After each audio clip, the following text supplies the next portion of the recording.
Hi, everybody, and welcome to Wednesday Night Fights. Once again, I am Jake Ryan, joined today by none other than Zero, getting into some Guilty Gear action before E-Series this weekend. And we have, I believe, looking at the bracket as this thing was shaping up, this is one of the most stacked WNF brackets I have ever seen.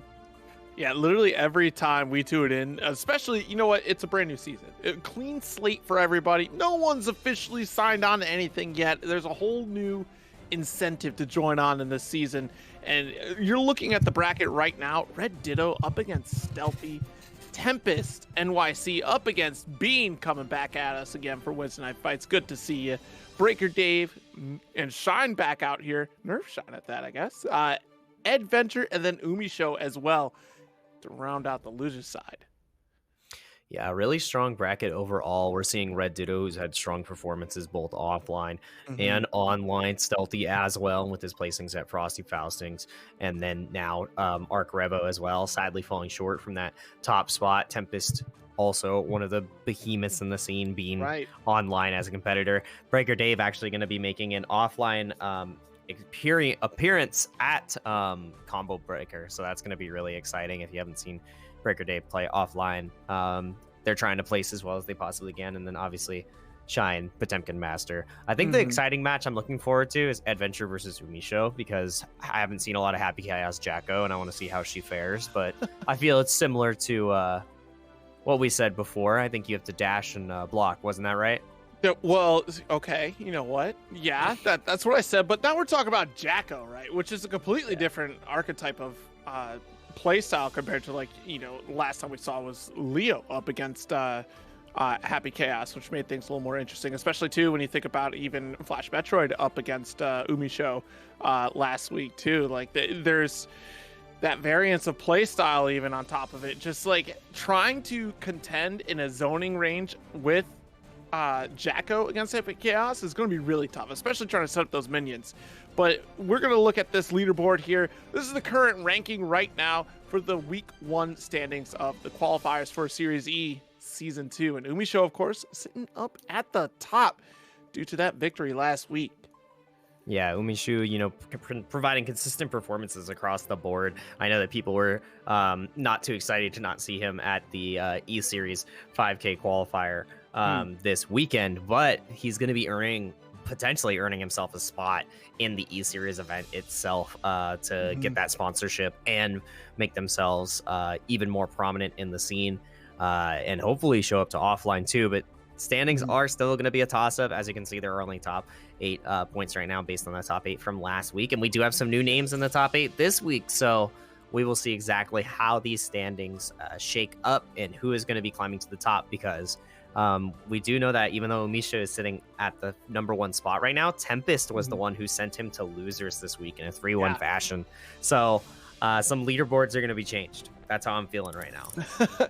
Yeah, I mean, if I just even at an immediate glance, right, just the top 4 off the bat are definitely going to shake things up in this leaderboard as well too.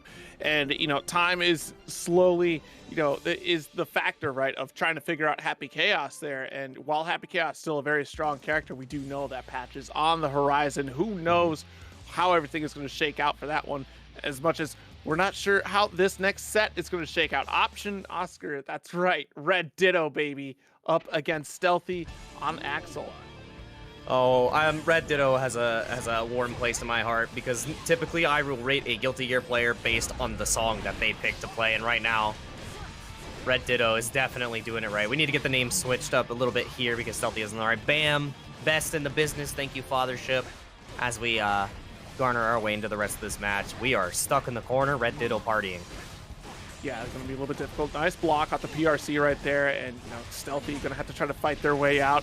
Doesn't have any resources here either, so it's going to be a free shatter and death even for Red Ditto. Don't forget, that health bar can just erase in a matter of seconds when you're on the receiving end from Ramlethal in that corner. Yeah, health bar definitely depleting right now, but Stealthy trying to fight back as much as possible, getting pushed right back into the corner. Great burst. No sword available on the side of Red Ditto now, but it comes right back. And, you know, even though Stealthy's down, not afraid to fight back in this Ram matchup, has a good amount of experience here as well. So let's see how he escapes the corner as he's trying to inch out, but no, 6P supremacy. Gosh. Yeah, already pushed right back into that corner there. Another sword toss to put you right onto the wall. Has plenty of meter to get the kill. Mortal Bado seals the deal. And honestly, that's supremacy right there, especially with that 6P, because we did see the micro dash from Stealthy. Stealthy making moves to slowly inch out, like you said, from that corner and gain the space that we're looking for. But again, that complete control from Red Ditto, especially in that corner control, definitely notorious for that type of domination in those sets. Yeah, I think the hardest part too about that is when you can't burst reliably in the corner against Ram, because she's going to get her normal sequence no matter what. You have to either opt to use it incredibly early and gain that screen real estate, or not use it at all. And right there, Stealthy did attempt to do that to get the screen pace back, but every single air approach was snuffed out by a 6P. So I want to see how he really controls the ground game a little bit more to deal with Ram. And that is a great start. Break the ankles. Yeah, absolutely. Nice 2HS to go through there. Ren Sen to keep the distance as well. Explosions on deck here. Almost as our first set of tension to start the set, and already significant life lead, and play this jump slash game Stealthy. Yeah, I am really loving the JS, my beloved, and one of the best grapplers in the game. Runs up and gets the 7 golden letters. Stealthy. The commanding confidence on the ground, immediately changing up the tempo from the last game. Yeah, already just maintaining that distance control, but that beautiful dash up 6P, shutting down the startup for whatever Stealthy decides to throw, unless if it's a jump slash. I mean, even then, that's still going to get caught. All right, so still pushed into the corner. Wow! What a punish through that Rekka series. Yeah, I'm pretty sure that was utilizing IBFD, and again, he is consistently getting the punish with these throws right there. Stealthy with the awareness at the moment. Starting to run away with the second game, but as I say that, the run hasn't even begun. It's not a sprint, it's a marathon, and Red Ditto definitely gave me to play, but is this a JoJo's reference? Sure looks like it. Though, not able to burst either. That's a good grip of damage right there. Great conversion off of it too. And what can you do? Jump is definitely going to be the key factor here. That reach from Stealthy sealing that one as well. So 1-1 on the board, and Stealthy not shaken by that first game. Yeah, that was really good, especially in the Ram matchup, because if Axel loses that screen position and is stuck in the corner, it's damn near impossible to escape without breaking through the glass. So I like that he's willing to play as close as possible, utilize the burst aggressively, and feel comfortable in that position, because the best way to beat Ram is to never get put in that situation, which is harder. It's a hard task, but you have to be able to achieve that task if you want to be successful. And right now, Stealthy is he's looking like he's passing with honors, but let's see if he gets any demerits to get rid of that right now, because it is looking like we might have been a little bit late for class. As I said, that 13 seconds haven't passed, and 80% of Stealthy's life is already gone. I'm sorry, young man, I cursed you.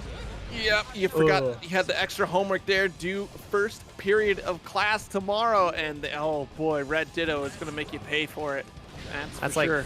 That's like the 8th day you show up, the 8th week you show up to lecture, and you're like, man, I wonder when that paper's due, and your classmate says, today. Stealthy was not prepared with the final, but right now we got remedial courses pushing Ram into the corner. Not exactly what you would typically see from Axel trying to play that mid-screen, but, you know, Stealthy likes to play that aggressive Axel style as well, so can lock down, but we're losing screen real estate. Again, we're back to mid-screen. Already playing that jump slash game, trying to maintain that. This is the big jump in, though. Red Ditto trying to solidify this corner position. Great throw from Stealthy, able to find the gaps in every single situation right now, and it's spectacular defense. Great jump slash, gonna catch the RC drift from Red Ditto and tie up the rounds. Yeah, I really like that right there. I know that Ram's got the windshield wiper, but Stealthy had to squeegee with the sickle right there, clean that window right up. No more moisture, no more nothing, but all pressure in the corner. We are not enjoying this. Huge damage, Morebato, one-touch situation. Everything was coming up Stealthy, but he quickly fell behind, not able to escape. Great air-to-air with the jump P's and a perfect right back. Damn, I can't even finish a whole statement without Red Ditto exploding Stealthy's life bar. 2-1 lead. Yeah, jump P, great option, of course. You know, jailing out almost anything in an aerial situation right there. Especially, too, like, Axel wants to jump out of there, use that jump slash, even jump heavy to try to weasel their way out of the corner there. But Ramathal is definitely the queen of controlling that corner position, especially when it comes down to that jump P. She is the killer queen right there. You know, Mhm. dealing very well. Dealing very well with what Axel's trying to put down because Red Ditto, you know, I would say one of the best Rams that the Right. U.S. has to offer. I actually are they U.S. based? I'm not sure. Are they Canada? I don't want to make any assumptions, but Red Ditto, just one of the best Rams overall. As you can see from their dominant performance against a player of Stealthy's caliber. What a good burst timing, Stealthy. Yep. Oh no, the 6P calling out that jump S. Gonna get whip throw. That's gonna be a guaranteed kill right here for the Mortal Bottom. No! Oh no, it's so close! Doesn't matter. Got to pick it up right at the end. And now set point for the side of Red Ditto. No burst on the side of Stealthy's Axel. Not going to be in the best position here. Already walking back. A big counter hit. Now going to trade sides. This is your corner. You need it now. But a punish on the Rainwater. Great jump up jab. Yeah. And Stealthy still playing confident. Backdash into the corner. Wow, that slash reaching through the 2HS from Axel. Not able to get the full conversion. Doesn't matter. Caught the counter hit. Mortal Botto closes it out. And that'll do it here. Wow. Dang. That was... that went from 0 to 100 real fast. I'm not going to lie. Those last 2 games for Red Ditto were a... all I'm going to say is that we're thankful that... that the match was finished quickly. Zero's got a bedtime. It's already almost 1 a.m. And Red Ditto, you are staying on course to our mission for a can full of bus ass. But we've still got lots of more matches to fill up this can and a whole can of worms to open as we get even further in the bracket. So Red Ditto will be waiting on winner's side for the winner of Tempest versus Bean. So I know that Tempest does have Leo and May on deck. How do you think... what character would you think that Tempest is going to utilize to chase after Bean, one of the best chips in the business? Would have to say you want to lock down with Leo, right? Like that's going to be the guarantee. But the catch being, Bean's been playing a lot of Leo lately too. Even last week we saw Bean picking up Leo as an alternative. We only saw Chip come out for I think 1 game at that point too. So Bean has been trying to play a counter pick for a lot of those tougher matchups for Chip, especially just the fact that Chip is such a glass cannon. But we're so used to that mix-up strength from Chip. Why not go for the stronger mix-up in a top-tier character like Leo? So Tempest, I could see probably playing that mirror matchup. Probably not going to go with May. I think Leo is definitely going to be the stronger pick. We might get that Leo mirror here. Yeah, the Leo mirror would be exciting. I love nothing more than 2 lions in a room forced to battle each other. And that's exactly what we would see versus Leo. It's flash kick upon flash kick. Shenanigans all the way around. Who's back is really turned when 2 Leos are fighting each other. Nobody really knows because it becomes a mix-up either way. But I'm excited to see how that plays out, especially because Tempest does have more tenure on the Leo, obviously. Right.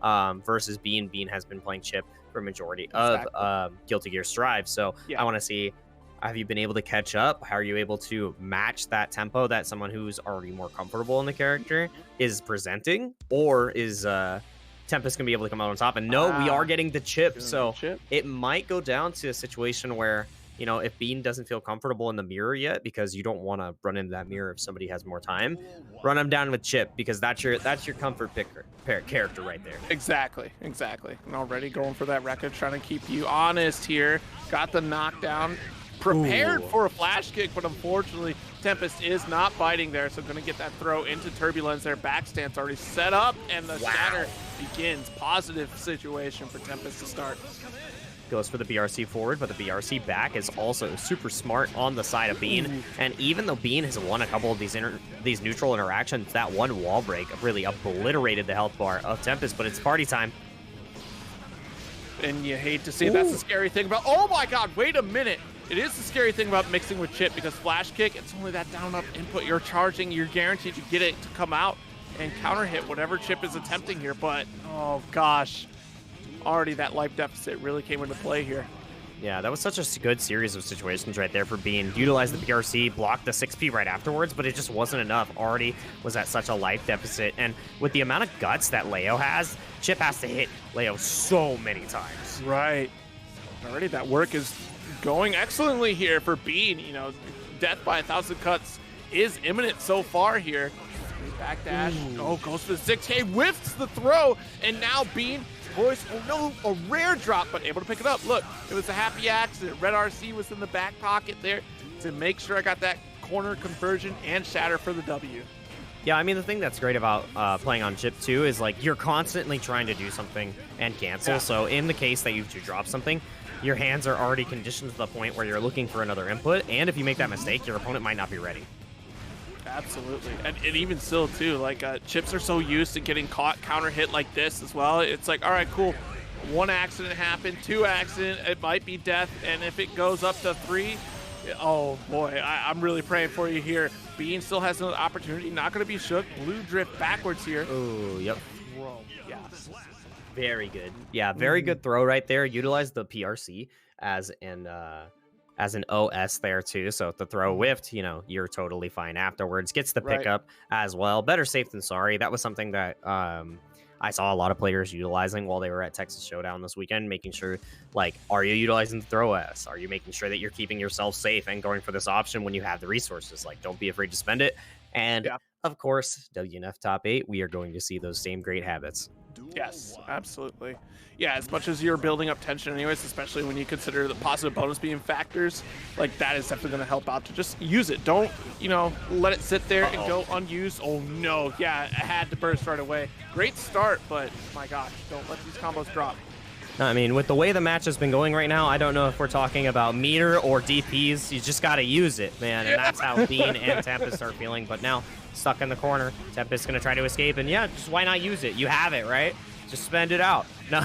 To be afraid of. I'm Leo. I can do big damage. I'm top tier, but Chip coming in to get the closer here. Bean playing on another level. K2D knockdown. The setup already begins here. Great backdash. Again, and a throw. Overwhelming Tempest in this corner situation is really strong right now. Oh, already caught the startup. And there's the DP punish coming through here. Off the wall. Get your shatter and your positive bonus. Look at it. Beautiful setup for this next section of the stage. Yeah, I really like that pressure sequence that we're seeing right there. But wow, Tempest, even though there have been many DPs that are, I mean, flash kicks that have already been punished, still continuing to represent the option and not even getting the option to burst efficiently, losing that second game. I really believe, even though, you know, some of the flash kicks are connecting, you have to be a little bit more patient on the side of Tempest, because Bean has already showed, like, your success rate for that flash kick is not going to be as high as you imagine. Right. Already grabbing a lot of the cross-ups right here from the side of Tempest too, so you need to figure out the defensive side of this without going for the reversal, because Bean is just eating Leo alive. Yeah, it's a lot of in and out momentum there, you know, trying to shimmy out, especially too for those DP situations. I mean, those throws coming through really well. It's just the speed of Chip in general, being able to bait out a lot of these situations and causing Tempest to overextend. Yeah, but right now, the thing that's hard about it too is, as soon as Bean loses this burst, if he loses another neutral interaction, he is in the same boat, and this is where the boat might start sinking right now. Get the life preservers, but no, we need a life preserver, not for me, but for him. Uh-oh. Already PRC, knock at the doors. Hey, wait a minute, it's still my turn. Great block on the flash. Backdash out of there. Don't want to commit to anything overzealous here in the neutral. Nice push towards that corner. Oh, nice. Go for the spin into the flash kick right there, and this is where the party begins. Nice grab. One more touch will do it, but the YRC keeps him safe. Into the Alpha Blade. Do we see one more coming up? No. Yeah, didn't want to risk it there. The 6P to close out that round after the jump in. Almost a checkmate situation there. Caught jumping over the heavy fireball, and that's immediately Tempest's turn to try to take advantage of whatever that momentum is going to be. 2D coming through for the charge turbulence. Nice. That's finally a good reversal from the side of Bean, but now the extension and the immediate burst afterwards. This is where the party gets started off of the throw knockdown. How are you going to be able to hold this pressure in the corner? RC comes out, but the backdash is huge into the PRC. Should be able to get a wall break here into a potential kill, and not enough, just a pixel in a dream.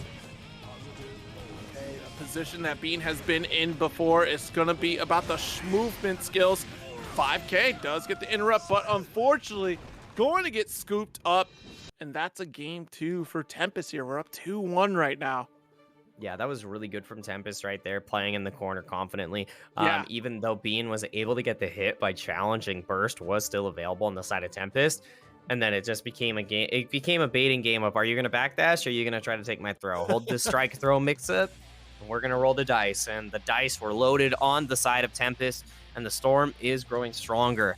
One more game to go to take Bean down to the cleaners in the loser side of the bracket. Yeah, honestly, like Leo has definitely much more to gain out of this strike throw mix here, especially when it comes to that damage output. I mean, just look at this already. 2 significant counter hits and push to the corner. DP for your life if you can. Goes for the alpha, gets the cross, nice, and even a low. But oh, and this is going to be so much damage. Not going to build the 50% tension to kill here, and doesn't even get the wall break. That is 3 wake-up DPs in a row. I was really expecting a 4th. Oh, great block on the alpha, knocking away to chip out that faultless defense here, wasting the meter on the side of Bean, and Bean just on a hope and a prayer, trying to catch up here. Very patient at full screen.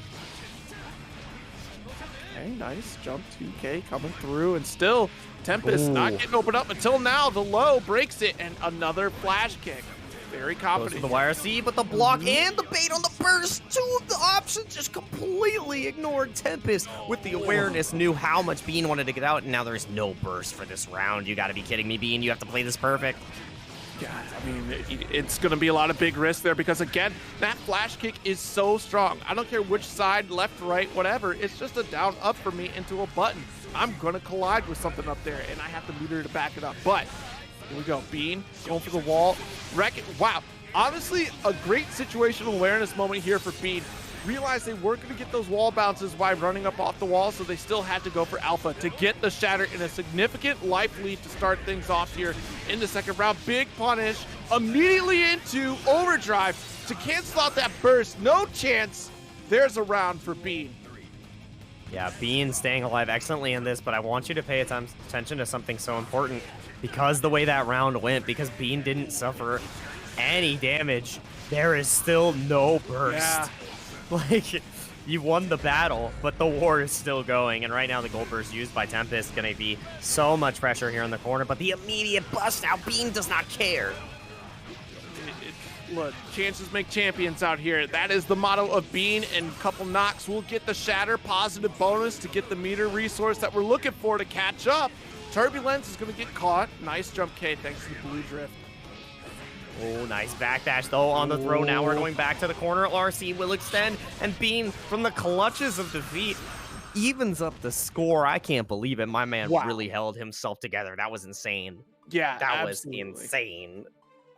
Absolutely. And again, you know, like, chip players are used to this situation, right? Like, oh, I'm down? Ah, well, you know, I got caught once. That's not fine. A big deal. Yeah, that's fine. I can still make this comeback. And we saw it right there. Just the resource boost from the shatter, a great situation to roll into it. Like, that snowball effect from Bean in that game was absolutely splendid. 2-2 right now. Bean is not out of this yet. Yeah, Bean by no means out of it just yet. And now, you know, feeling even more comfortable in this approach. The challenges that keep coming out from Bean are huge as well. Not afraid to DP, and that can weigh on the mental stack of your opponent as well. Right. If you've punished the reversal 8 times and they just continue to do it, like, it's bothersome. It is bothersome. You're like, do they even care? And then you keep getting hit by it. Like, what are the rules? There are no rules right now as Bean is off to the races. But, oh no. Yeah, we picked the wrong horse here. Yeah, this is definitely a big turnaround. Nice. YRC gonna challenge with the 2K, jump 2K even as well. And already got that neutral positioning, but we're back into that wall again. 6K does connect another one for you here with the red RC. Bean! Yeah, Bean now on set point, turning it around completely. No burst on either side, and Bean is starting to run away with this, but Tempest still trying to fight back. Great challenges on the jump-ins twice into the walls flat. This is going to be so much pressure on the side of Leo. You can do so much with this RC and back turn. Backing up again. Nice little neutral patience there. The 2K inner dash through. Bean wasn't ready for it and already imminent danger here. Woo! Great command grab. No RC to cancel it, so we're still just going to maintain the pressure. But that flash kick, you can't forget it here. We're going to hold on to this burst for the next round. Yeah, and I like that final round between these two bursts available. It's like we started all over again, and who's going to be able to finish it out the strongest? Bean with the triple backdash, getting the first hit. Let's see what this knockdown goes for. I can smell a flash kick in the future, but when is it going to be? No, the backdash into the burst. Bean cannot take a knockdown, and as I say that, now going to have to weather the storm. What do we got here? Great backdash for the back turn S, and again, Tempest threatening with that back turn and beautiful DP to try to get off of me. Neutral game does begin. The PRC chase is unsuccessful here, but Bean in trouble, has 50% and already. Nice. Got our red burst, and sorry, the burst coming back there. Yeah, burst has come out in the punish right there on the reversal flash kick. Next knockdown is going to be lights out. The wall should be able to break after this. And the bait on the flash kick, he actually was able to escape, and Bean, serious? Bean takes it after being put in that 2-1 deficit, no burst, brings it back from the brink with such a great sequence, ends up backdashing in the case that the flash kick was coming out, barely outspaces it, gets the finalized punish, and sends Tempest to the losers with the chip. We didn't need Leo, all right? I know he's top tier. We got to cut this lion up, all right? The humans will overcome. I tell you what, Bean, the mighty Bean, just the way Bean moves in general is just absolutely insane. We saw Bean last season as well a few times, and definitely was a fan favorite for those that were watching Wednesday Night Fights, and definitely made some appearances in some of those Series E invitationals as well. And honestly, this is one contender to look out for this season for sure. We had that small hiatus there, and to see Bean not skip a stride at all in Strive, it has been absolutely spectacular for these last 2 weeks. Yeah, it's been spectacular these last 2 weeks to see these players competing and get points for the E-Series event. And we have a actual E-Series event coming up just this Friday, actually. Friday and Saturday, we have the $5,000 face-up with Guilty Gear Strive Invitational, 29th and 30th. Like I said, I believe first place is actually going to get $2,000 for this event. And it's going to be 2 groups broken down, groups of 5 for each side. We're going to be figuring out exactly what those groups are into a top 8 matchup. It's going to be fantastic. We've got a whole event space planned out for this. The venue's amazing, and you're really going to love what we have prepared for y'all. It's going to be such a great show. So make sure you go to twitch.tv/esportsarena on the 29th and the 30th to tune into all the action with some of the best U.S. players that Guilty Gear Strive has to offer. Absolutely. And you know what? Those esports arena shows have always been fantastic, especially with the production value put into it and the love that it shows the players and showcasing in general as well. So definitely tune in for that one, and even participate in these qualifying rounds as well. Everybody within the US is definitely eligible for these qualifiers, so definitely sign up and get your shot. I mean, you saw how it turned out last season, you know, every week with that $500 pot bonus on top of it, and then the sponsorship as well. What a fantastic program to get involved in, and, you know, kind of earn that extra cheddar on the side too, playing some Guilty Gear Strive. Show them what you're made of out there. And now we have Breaker Dave up here going up against Shine, last season's Series E competitor. Yeah. Nerf Shine with the blasters, with the Potemkin blasters, trying to do the best that they can. And we've got Geo, Breaker Dave, trying to make their debut into the Series E event, getting those points. And right now, already got the first game against Shine, by the way. Let's see if the second one can happen for this double Jeopardy situation. What a great punish on the slide head. And now we're still back in square one, stuck in the corner against my mids dispenser. Hold this DP. Yeah, honestly, a tough matchup here for Potemkin. Just the rate of speed that Giovanna is able to kind of overwhelm Potemkin is just going to be difficult for Shine to really figure this out here. There are definitely some pain points as well, too. Some gaps in the frame data as well that Potemkin's capable of getting the scoops out. We just saw one throw there, and even Pop Busters are capable. Now this is the scary situation for Geo. No resources to get out of this corner. What can she do? Wow, did not end up bursting in that situation at all. I mean, you don't want to hero burst. You think that you're going to be able to take the round pretty consistently. And right now, Ogre, that is such... Potemkins are like, I just want to say, Potemkins are like Ogres which are like onions. They have layers, and that was layers. Oh, All yeah. right, if you don't understand, Shrek is available on Netflix now. All right, go give it a view. Because right now, the ogre that is Shine definitely mixed everybody in chat. Oh, yeah. Ran into the far slash. So great gold burst. Plenty of resources for Shine to really try to close this out and close the gap. We saw it, you know, just in that last round alone. All it takes is a couple hits in a beautiful situation for Potemkin to really close it out. Not out of this. It might be a rough matchup for him, but it's definitely not, like, unwinnable by any means. Okay, great pressure approach. Push to that corner. 5K. Attempted to get the opener, and there it is. The anti-air into Heat Knuckle. Back to neutral game.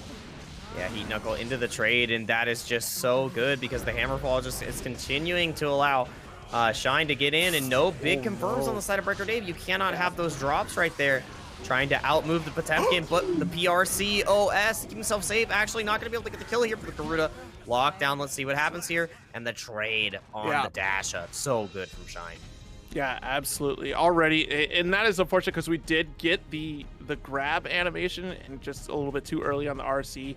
Like you said, trying to make sure that we were still safe out of the throw just in case if it didn't connect. So it technically could have been a kill right off of that had Shine recognized it. But regardless, that's how dangerous this matchup can be for Geo, right? It's just like, if you aren't 100% airtight on your pressure in these corner games or even in the neutral, Potemkin could definitely run away with it. It has those massive normals. Mega Fist is a big problem as well. Geo doesn't have that true DP reversal or even just anti-air attempt. You have to go air to air with Mega Fist here.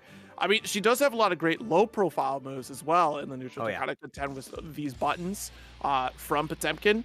Yeah, it's definitely in the favor of Giovanna here, but Shine, that just shows the caliber of player and why Shine even got that locked position in the first season of Series E. Yeah, Shine is also just such a strong player, like Guilty Gear-wise, and Breaker Dave picking up the game now, trying to make it happen with Geo, so it also comes down to experience, and right now, we are learning a painful experience in the corner as Potemkin. He is called the comeback grappler for a reason, and right now he's been able to do that in the last game. Is he going to be able to do it here? This looks very similar to what we saw before, but Breaker Dave does not want history to repeat itself. Hold this overdrive, because I'm sending myself straight into the next round for free. Thank you. Do not pass go. Do not collect $200. All right, I'm the police. Yeah, and Breaker Dave showing also that veteran prowess here from the exert into here as well. Pushed into the corner once again is Shine. Okay, nice little dash up there. Jump and slash coming through in the heavy. Nice delays, immediate overdrive right there. We want this hard knockdown. Oh yeah, the meter is going to be most important too, because then you can keep your strings incredibly safe here. One more series will allow you to go forward. Are you going to opt to burst this time? No, don't even need to. Continues to pressure forward, but the gold burst on the side of pot. Oh, the party begins. Yeah, this is a really bad situation. 100% tension pushed into this corner. Shine can certainly catch up here, but the guess is correct for Breaker Dave. Jump heavy to close it out and tie up the rounds. Yeah, such a good decision right there from Breaker Dave to jump in. Knew that any trade was going to give him the match. So Breaker Dave able to close it out there. Now 1-1 against Shine. Again, this did go in the favor of Breaker Dave earlier. So this is Shine trying to get the run back right now. Breaker Dave has already figured out the formula. It's just rinse and repeat at this point. And if anybody watches Breaker Dave's Twitter, we know that we don't want to see a picture of his beautiful dog Bullseye at the end of this. So we're looking for a victory. Because otherwise, puppy picture gets posted. Did you not know that? No, I didn't know that there was puppy pictures at the end. Check out the feed on Breaker Dave, but you know, hopefully we still see this continued pressure in the corner, the 5K, and this is the relentless pressure we're looking for. Beautiful DP from Giovanna there, guaranteeing the shatter, and it's airtight, right? There's no opportunity to grab. You're overwhelmed with decisions, and a little short on the dash-up throw right there. Has to be so careful. Yeah, and right now, even though that dominating pressure was on the side of Breaker Dave, you have to be able to close it out because Potemkin can make this happen in one interaction, and this actually might just be it with the RC. Unbelievable, but no, the drop on the side of Shine. Not able to shine on. Shine had the game. He Ooh, had the dash up game, Zero. He did. But you know what? It's Giovanna. Giovanna makes the interrupts. We pick top tier out here. The dash up. Nice Great throw technique, tech, bro. wow. Yeah. Push. Tries to lock it out with jump with 5P right there, and the great 6P heat knuckle from Shine, evening things out. Returns to neutral, tries to steal back the round once again, though. That PRC gonna get blown up. Another 6P heat knuckle. Oh, the chase down right there. Good block on the heat knuckle into the burst. Breaker Dave kind of utilizing a hero burst right there, but mids mix Americans right here, and it's looking good for Breaker Dave as we continue to move forward. RC was built, gonna utilize, no, not the overdrive, just the dust. One more pressure sequence can kill Shine right here and get a 2-1 lead for the side of Breaker Dave. Oh, what a throw into the RC. You and me, you are done. No, not able to get killed. Oh, wait, no! No! Wait! It was Dave's match! Jake! I don't want to talk about it. I don't want to talk about it. It literally, they did it to each other, man. Oh They my did it God. to each other. I've never had consecutive back-to-back commentator curses, and right now I'm feeling hella cursed. No happy chaos needed, because right now we're going to the skies. Potemkin Buster! Flabbergasted by the scenario here. It's a PRC burst for your life out here. Last shot. Oh, If he makes this comeback, I'm going to lose my mind. Air throw. There's no way. There's no way, Breaker Dave. It's possible. There's no, there's it's not, possible. It's no guilty way. gear stun, There's the no pressure, way. the throw. Watch out for the burst though. No, Oh. the mega fist. Come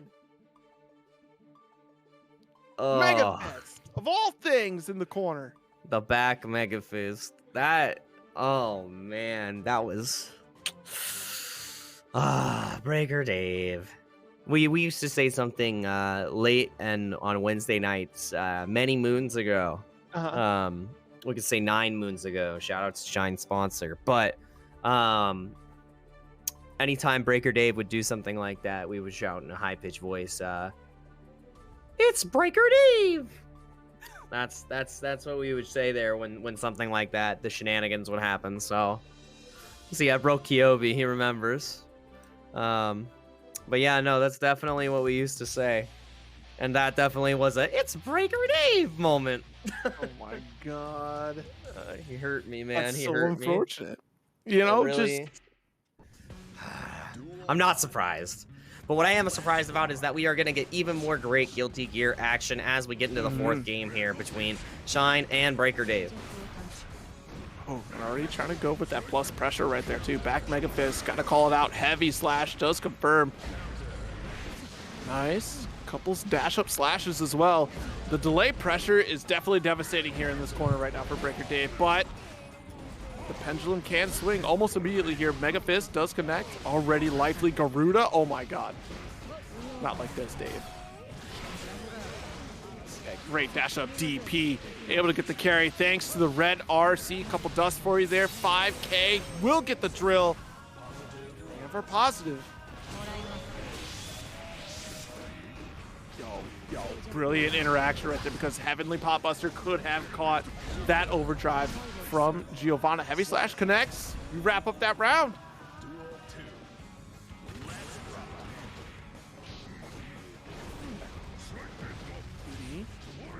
Ooh, not even gonna call it that slide head. Okay, but nice 6B on the butt slam there. Was able to convert off the 214K. 2D does trade here. Wow, again, an interrupt off of the heat knuckle even.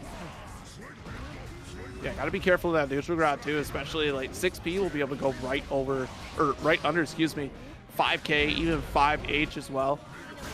And that's where Shine's been getting a lot of those pickups. Gold burst on the side of Breaker Dave here. Had to be so careful, yeah. Ended up eating that entire Aegis Reflector.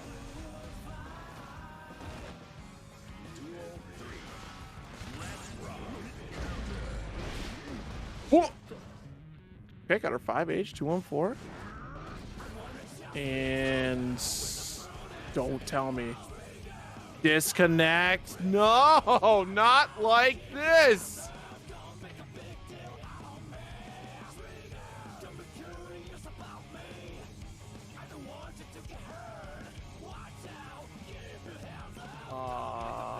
That's not good. I guess I'll come in and pitch real quick because Jake's internet just took a dumpster. Hello. Yep. I just saw that. I was worried that I was getting disconnected entirely. Oh my I saw God. Jake go, and then the disconnect happened. Like, Wait. Am I out? Okay, so they're just gonna try to run it back by the looks of it. Oh, yeah, let me check the Discord real quick. I hope I'm just playing catch up real quick. Duel 1. Let's rock. We're about to find out here. I think it's just they're deciding to run it back. Okay. Yeah, honestly, this week has been horrible for internet for a lot of folks. So yeah, my internet's been a dumpster today. I'm so sorry, guys. I'm so sorry about the quality of the stream, but we're doing what we can. I'll hold it down while Jake is trying to reconnect here. But yeah, we got the hammer fall coming through here. Nice 2S approach and back Mega Fist once again has been devastating. Normally Breaker Dave's game is so grounded anyways. It's a smart option to go for back Mega Fist. And it's going to be about trying to lock down the aerial space as well too. It has to be so careful because that DP, nice. Look at the counter hit with the throw. Beautiful.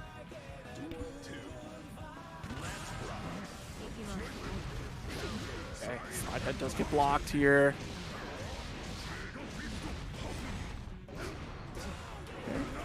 Got the hammer fall coming through. Had to block Garuda. Oh, 5 HS.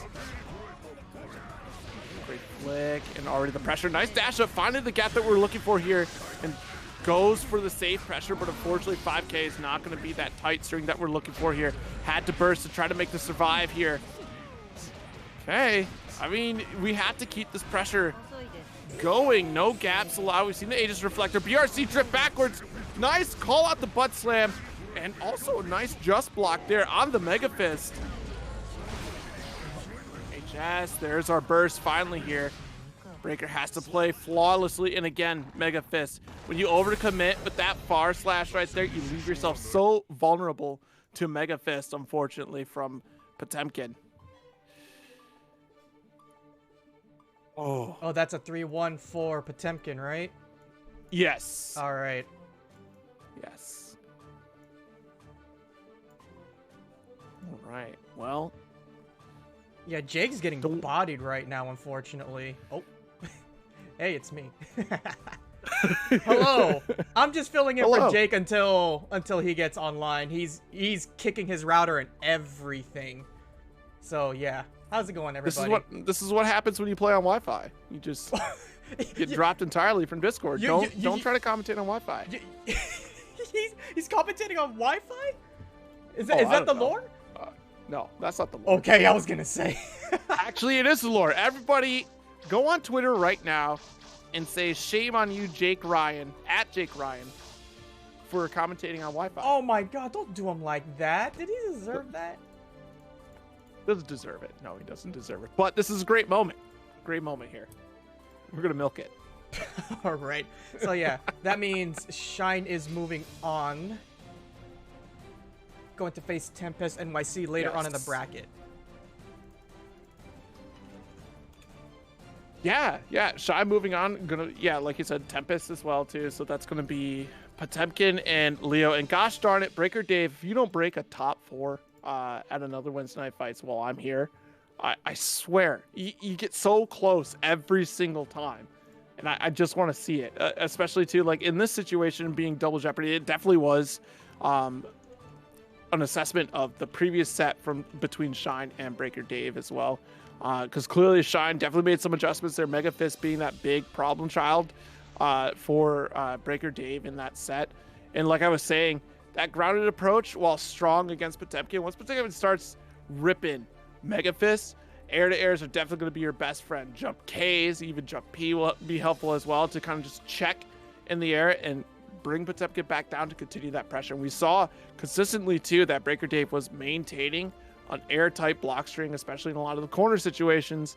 But again, we were trying to read out for different situations. Like Shine was finding gaps upon gaps between Breaker Dave's pressure. So that was absolutely insane. Yeah, no kidding.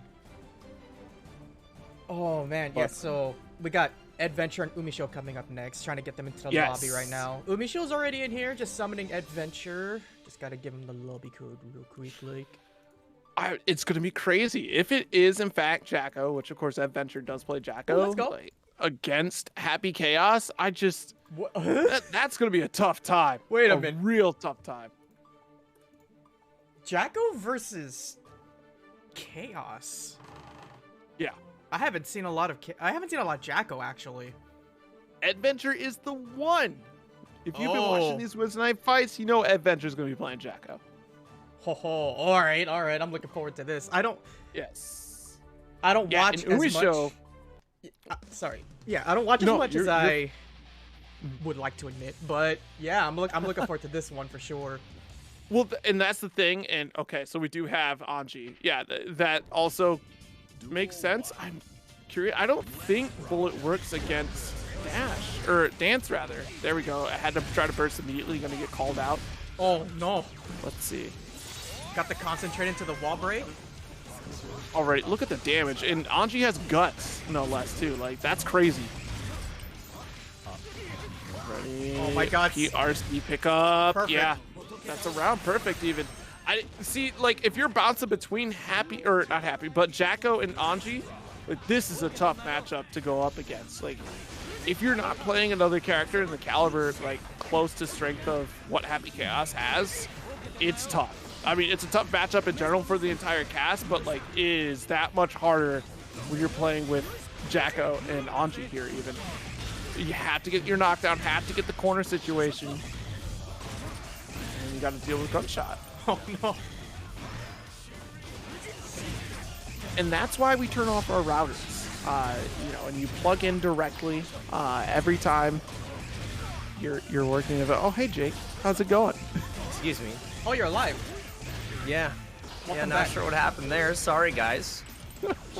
I literally typed in the chat, hey, it's not the commentators, and then the internet god cut me off. I'm not sure what happened there. But let's get back into this match. Hold on, I gotta open this back up. Sorry. Oh my goodness. I literally come back and Happy Chaos is getting into his car. Oh. I think I gotta actually get out of here. I'm sorry. Let me let me rethink All right, I'll leave it to you. my life choices. All I'll leave right, it to you, good, Jake. good, good. Cool. Man, I was happy earlier Yeah, When- and now when you're there was living a- chaos. when there was a Giovanna on the screen. Yeah, Duel 1. How did the end of that round go? How did the end of that match go? I didn't even tell get to see you, it. they disconnected and then had to replay the game, and it was devastating.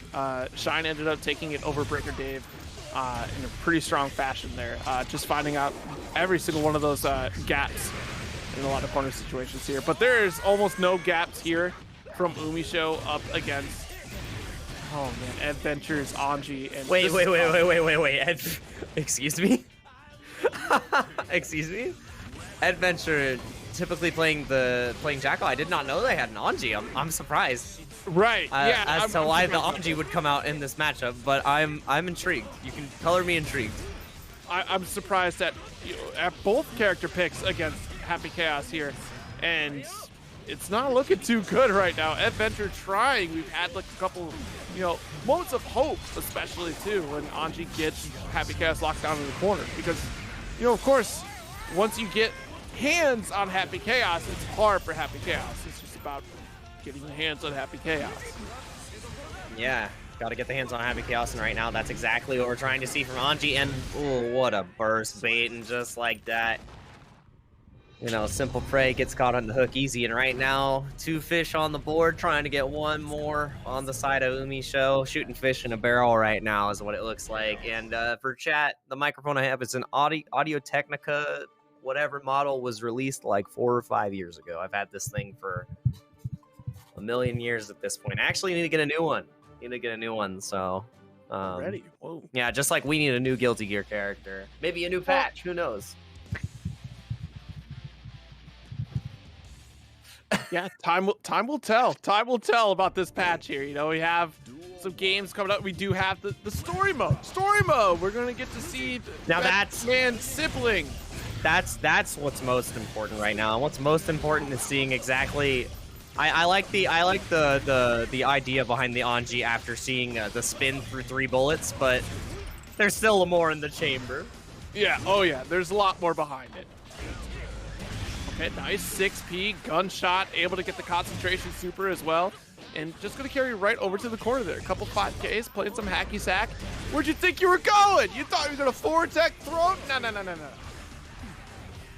Yeah, no teching. Whoa, trying to go for the throw of the fans, but Umisho is not a big fan of Anji, immediately putting him to the ground.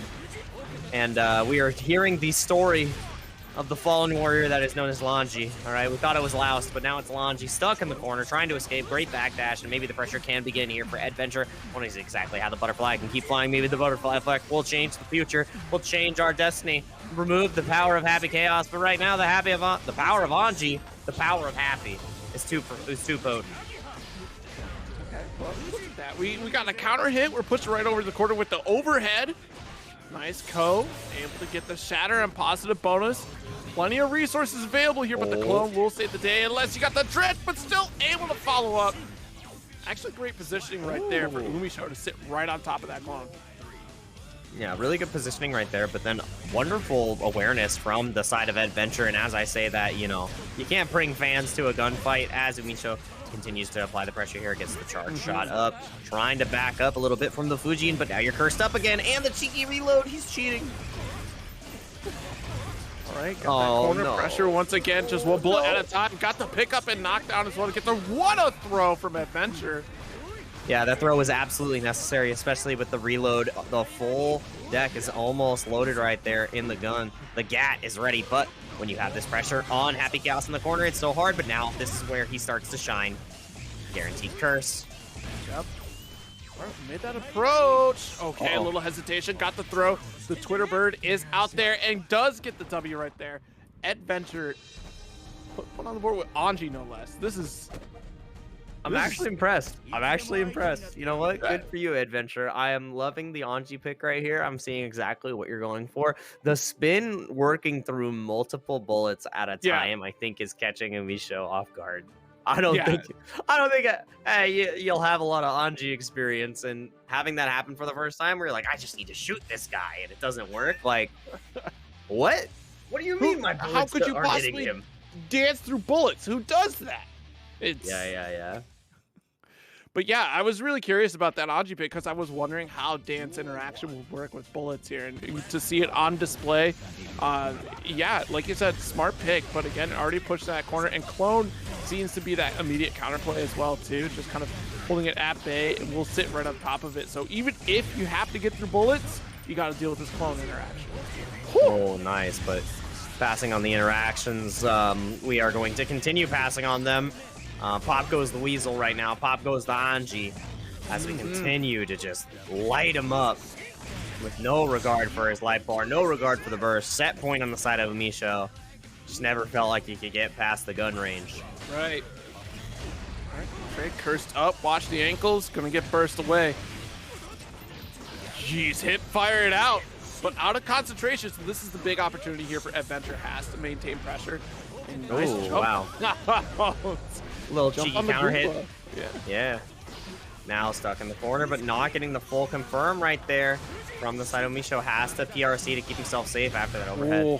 Let's see exactly what goes down here. Gonna go for the curse, maybe even another setup, but you have no more bullets. You gotta get that reload sometime.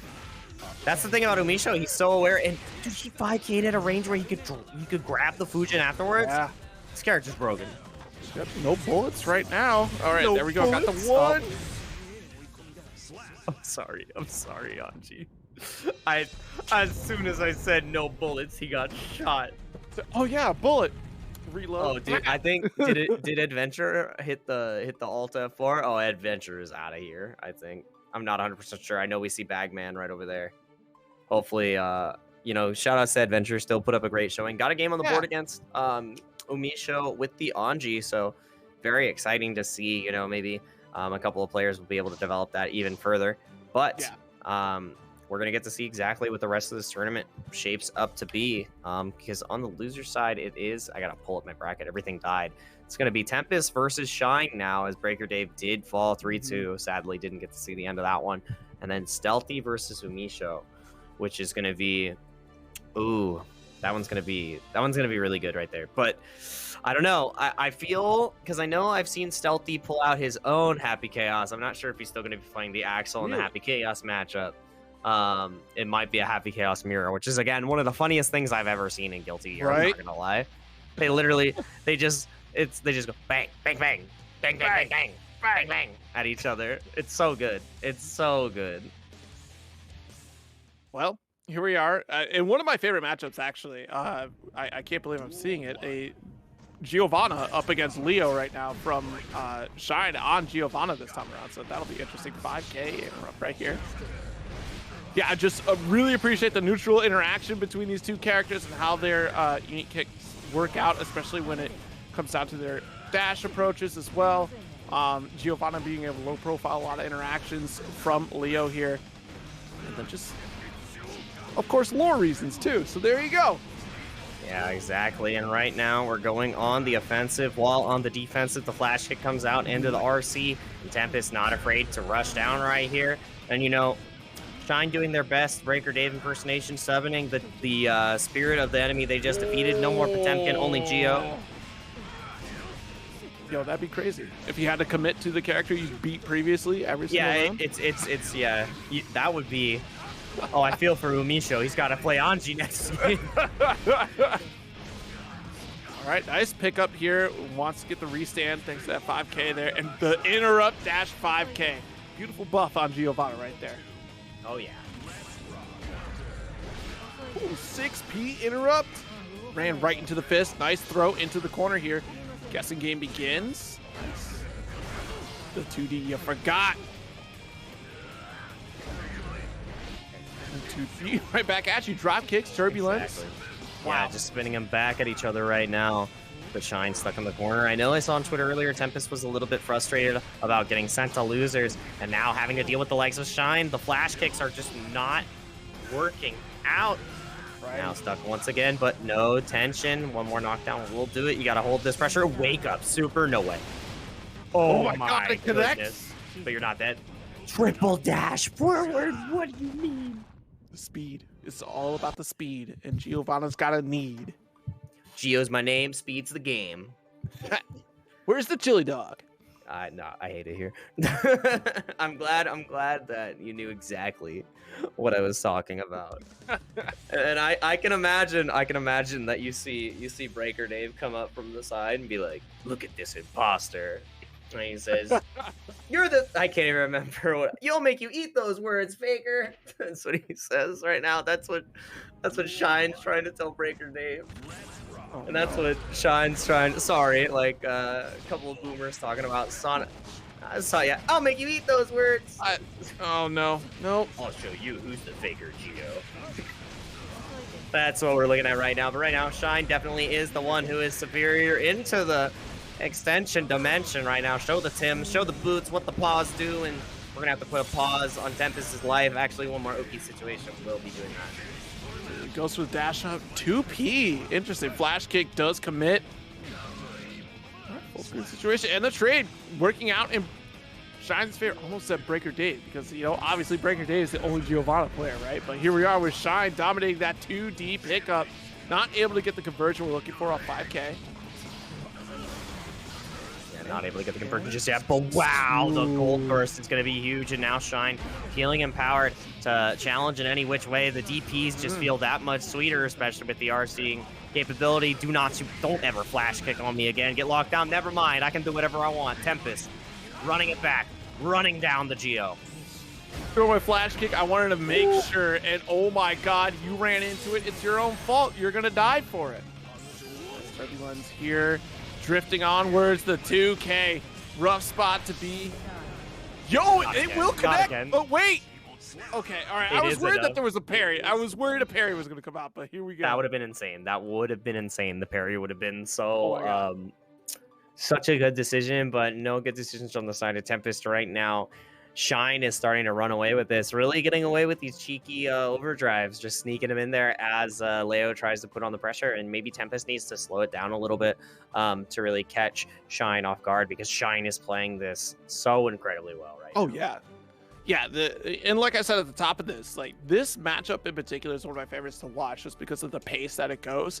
Of course, it's going to be big damage and a lot of great mix potential from Leo here, but the rate of interruptibility from Giovanna, especially when it comes to your dash up 5Ks and really trying to close those gaps against Leo, interrupting with 6P even for a lot of those far-reaching normals that Leo has. It's definitely really interesting to see that back and forth, and Shine being strong in neutral, definitely really running away with it, like you said. Yeah, Shine's neutral really showing up out on top, and I'm wondering what Tempest is thinking about right now. Hasn't gone back to the cab just yet. Maybe thinking of a character switch. Are we going back to the May? What if we have prepared here? Because man, oh man, I think like you have to be prepared for the Geos that you're going to be fighting, especially coming into the weekend, because not only is there going to be Razo in the event that's going on this weekend, but you have not Razo, my bad, that's another Leo player. I got my animals all mixed up. You have Daze. You have Daze in the event as well, one of the best Geos in the business. So you've got to get comfortable in this matchup, even though if it is online, like you got to be able to face it now so you can get that practice in for Friday. Yes, that's absolutely correct.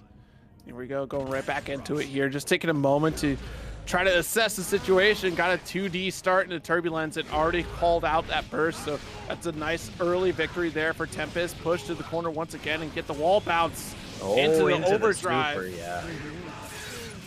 snooper, 70% almost gone right there. A little bit like kind of more 60, but there's the extra 10 right there. Put it right on the table. And right now, Geo is looking gono. That's a silent I right there, so let's just go. She's looking go off to the next round. Okay, gotcha. Gotcha, Geo. All right, 5H interrupt, and still gutsy move here from Shine to try it again. And a couple headbangers right there from Tempest in that corner. Dash up, far slash does pay off here. Close slash even to try to go for the plus frames.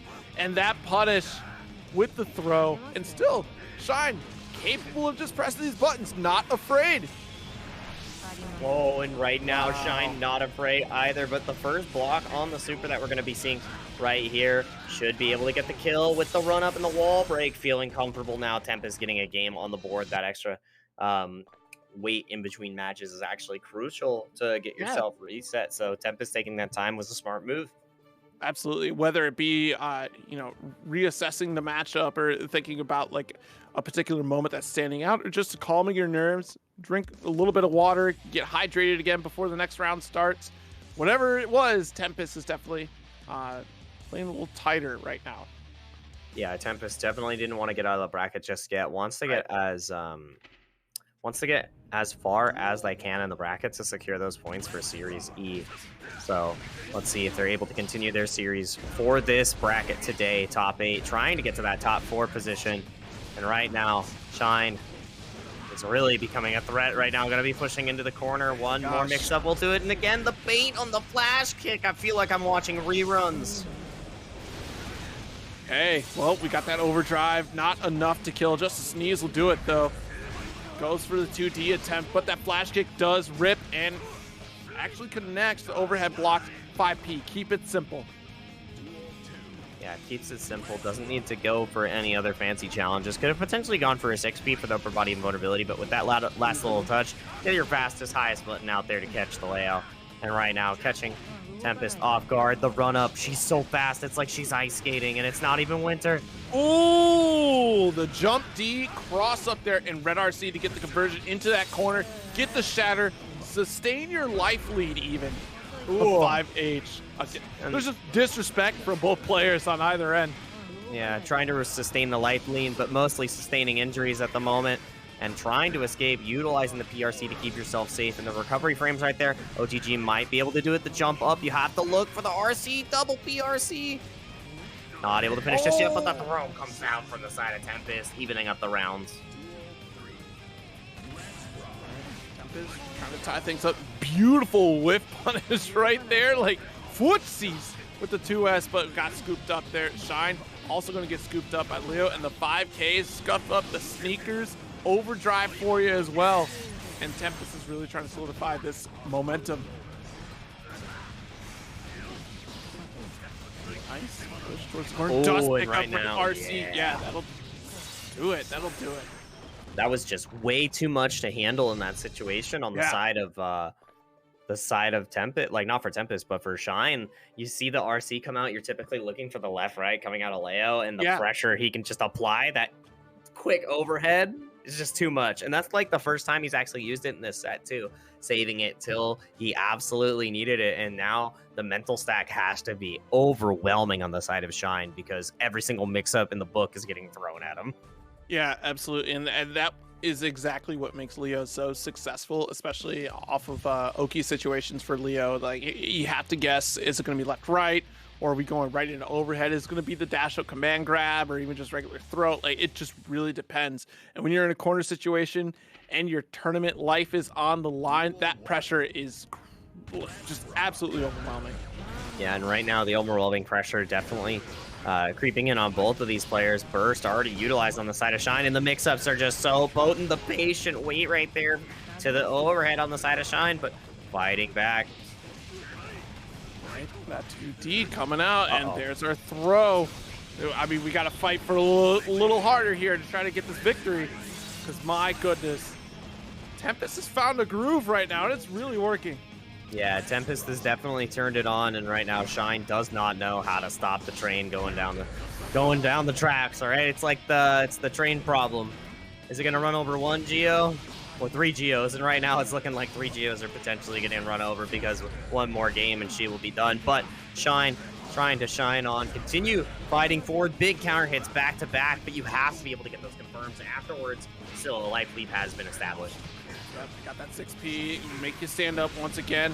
I like the shimmy attempts here from Shine. We're doing a little backdash, trying to force Tempest to run in a far slash. Great conversion into overdrive here. Does get around, and this is it for all the marbles here, and who stays alive. The battle of attrition, though, on Tempest's side right now, going to get a burst this round, whereas Shine has to play immaculately, and that throw attempt is going to get blown up. Throw attempt getting blown up, but Geo the one getting blown up right now, and now the overdrive knockdown is going to be huge. Positive tension here. Shutting down Leo is typically a hard task, but now with the extra resources, it's going to be even more difficult. One more knockdown will do it, but this does to finish out.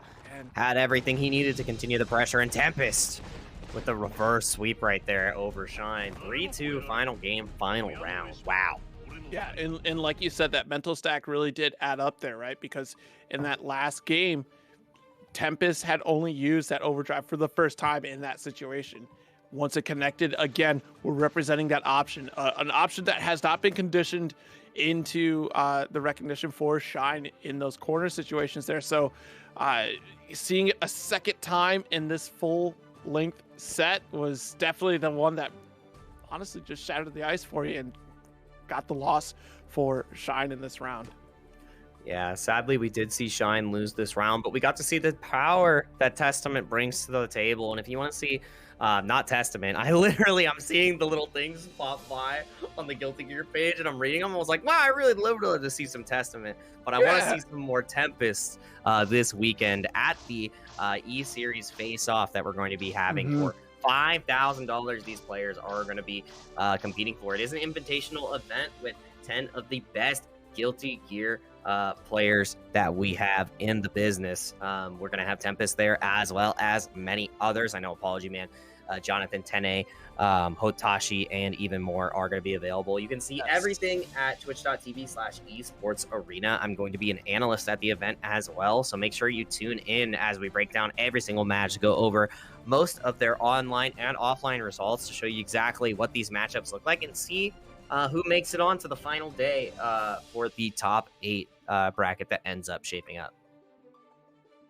Yeah, absolutely. And don't forget as well, too, we do have a Matcherino tonight as well. So feel free to use those codes. There's only 13 codes left. !Matcherino. We'll pull up the link for you there. to use up those codes and help benefit the players as well. We would greatly appreciate it. I know the Plus R bracket as well has a Matcherino, so be sure to use that as well. I know Light is probably watching, and we'll be able to link that for you as well too, on top of the Matcherino exclamation point call out as well. So definitely get on it. You know, before grand finals, I always say it every week, before grand finals, please use up all these codes.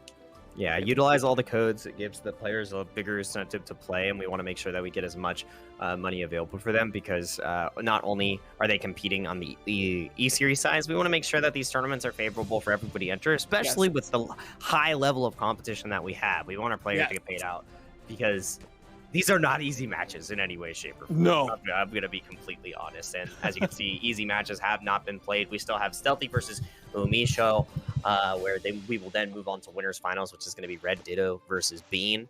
And then afterwards, Tempest versus the winner of Stealthy versus Umisho as we continue to move forward. Yeah, and it's definitely going to be really important here because you want to place high in these qualifiers. You'll get as many points as you can. Obviously, we saw Umisho is at the top right now with 50 points for Series E right now. So definitely a top contender. Want to try to, get an early knockout on Umisho, and Stealthy wants to try to take advantage of the situation and get more points on that leaderboard than they were last week as well. So Stealthy Umisho starting out here with Axel. So there might be a Happy Chaos mirror here, which would be interesting. Yeah, but right now we are not seeing any of the Happy Chaos on the side of Stealthy. Only chaos being rained upon this Axel. Not able to stop time in this situation to save us from this character. And while the clone keeps him safe, that was brutalizing Axel low. That was definitely a mix-up situation if I ever saw it, because I thought that we actually got to interrupt with the 5P, and turns out it was a clone. Definitely would have caught me there. Already had the stagger backed up. Nice clash. 2D does pay off on the side of Umisho right now. Ooh. Okay, so we whiff on burst as well, too. So nice pick up. Already going to push right into the corner. Nice Axel bomber, but not able to get a shatter quite yet. We don't really want it, right? Because it's Happy Chaos we're talking about. But this shatter, getting the kill, that's the one we're looking for. Yeah, we want to keep this character in the corner as much as humanly possible, because even though you would get the positive tension from the wall break, Happy Chaos is going to thrive just as much as Axel is going to. So now, forced back into the corner, most precarious situation, no burst available. How is Stealthy going to escape here? Nice, got the 2H, pulling through. Oh, Rainwater does try to connect there, goes for PRC, and calls out the yellow RC from Umisho. Already got that corner pressure once again. Wow, what a jump in there from Umisho. And let's see how this goes. Nice, avoiding the curse. 2H pulls through, jump S saves the day. Just barely away from that life lead. Burst for your life if you can, and that'll do it. Umisho taking it. That's the situation that's really hard about fighting against Happy Chaos. It's similar to Ram, but the worst part about it is that Ram does it to you mid-screen. Happy Chaos does it to you everywhere. Yeah. That hurt to watch. It's tough, and it's so much work for especially Axel. Well, again, character dependent. Yeah, true. It is character dependent. But I definitely see that there are ways to get around it. But right now, Axel not finding the way of the chain to be in his favor. Maybe needs to pick up the blade. Not the blade, the gun. But right now, having fun in the corner, utilizing all of the pressure strings that he's available to him to try to keep Chaos locked down. But Chaos will not be contained. We're just here trying to kill Chaos. A nice cross under. Tries to keep the pressure with Blue RC, and it does work. Jump heavy slash. Okay.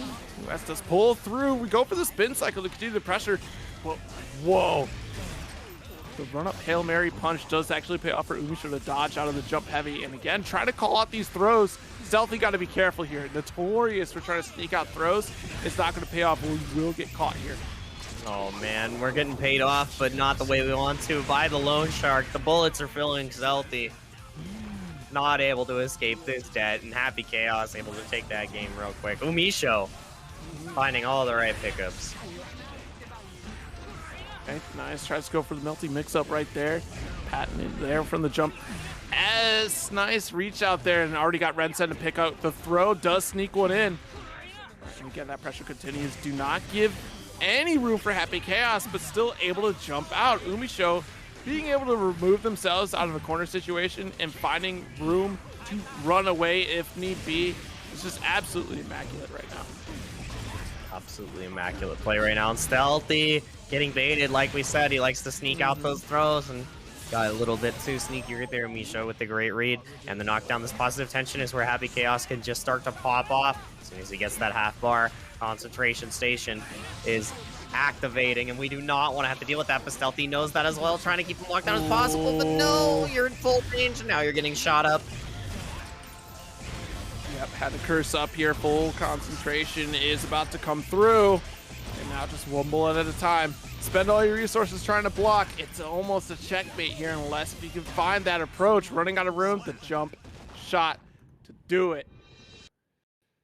Just far too difficult to approach in that situation, and that's why Axel, he just has a really hard time here, has to kind of thread the needle. I mean, Axel having to thread the needle seems opposite. You know, normally you're the one making people run the obstacle course, and now it's just switched back right on you. It's like you go to school and your PE teacher has to now get instructed to do the exact exercises they told you. How about like, you how's do the presidential fitness test? How does it feel? How's it feel, punk? That's exactly what Stealthy's going through right now. He's like, I've never had to experience the suffering before. And, you know, trying to fight back. Quite literally did not bring a gun to the gunfight. But you can stop time. What are you doing? Stop the bullets. Haven't you seen The Matrix? He is not the one. I can't believe he died. Holy. Whoa. What? Excuse me? He actually died. That's enough. He needs it. He needs a zero. Just dash block, bro. This is enough. You got too far. He actually died. Your scientists didn't stop for a second to think whether or not they should. They just thought whether or not they could. Exactly. All right. Well, Rainwater a couple times here, trying to force Happy Chaos out of the corner. Big life lead for Stealthy right now, but look, Umisho, a wily one, able to jump out of these situations, has put, and again, we've said it before, you've been here when I said it, it's Soul with a gun. It's a zoning Soul bad guy, but it's not going to pay off here. Yeah, I never thought that I'd love to see zoning Soul bad guy, but right now, we're trying to see if Stealthy can overcome the bad guy. Trying to approach in, but Umisho is so excellent at escaping the corner. It's so hard and baiting around these grabs. Now no burst. Stealthy has to play this perfectly. You cannot get scooped at all. You'll lose all your opportunities to fight back, but right now fighting back excellently. No sky movement for you. You can stay on the ground. Gunman. Not even young man, gunman. Gunman. All right, well, we got this full concentration shots coming through. Goes for the jump in approach. If you want to keep blocking all the way over there, I can close the gap. But wait a minute, found the 2K2D. That's a burst connecting. My God. Oh, Still 2HS pulling through.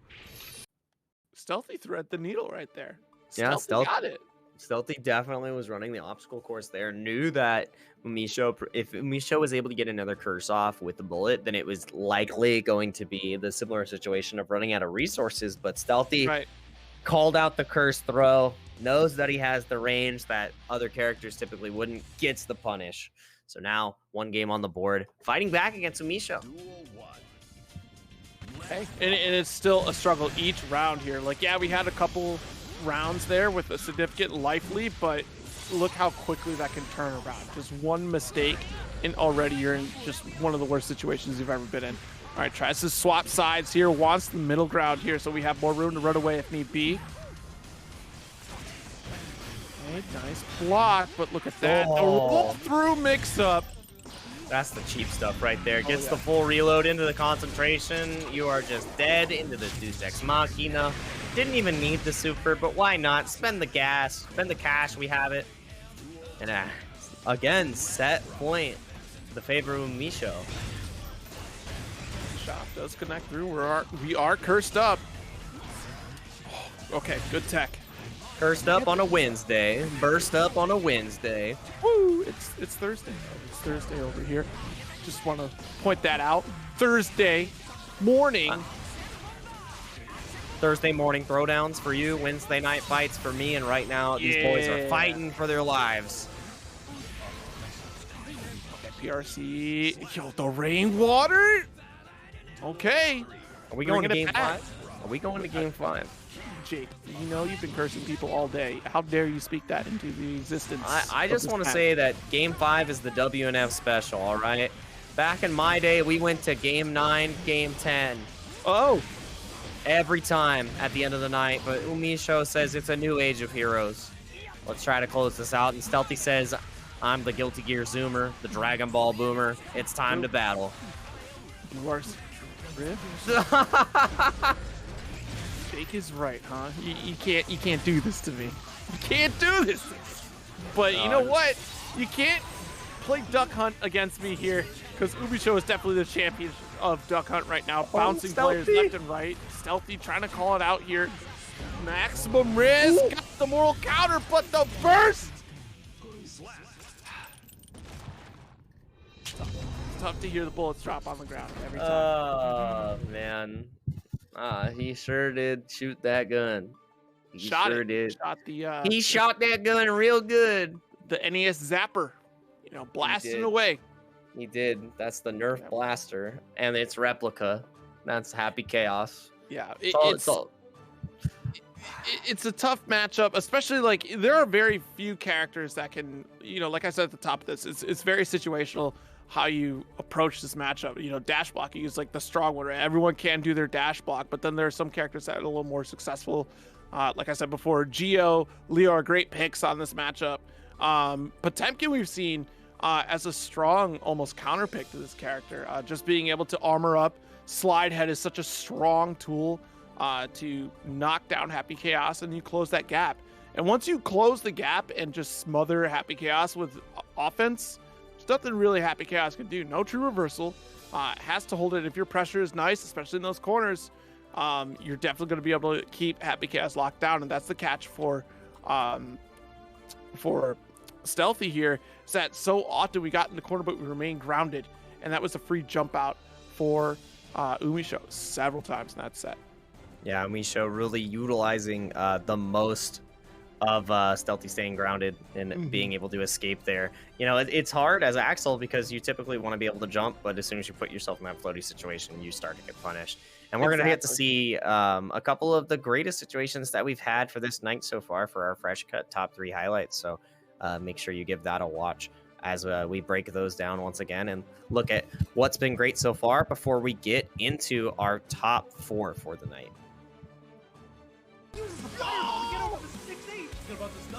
Oh, that was sexy! Went for the low. Oh, it's gonna kill. Yeah, you're done. What's your damage off that? Oh my god. You were so good. Ooh. Oh my gosh, you just did that. TP the super every time. Command gun is a wrap. No, he missed. Ooh, okay. Another chance. Ooh. Oh, it's level 1 though. Just level 1. It's so tense right now. Jump the Oh wall. no! Oh, The whip. oh, the pin pan couldn't get him. You can't combo up the whip. Oh, he And jumped there you go. and Violent Kane still holds his.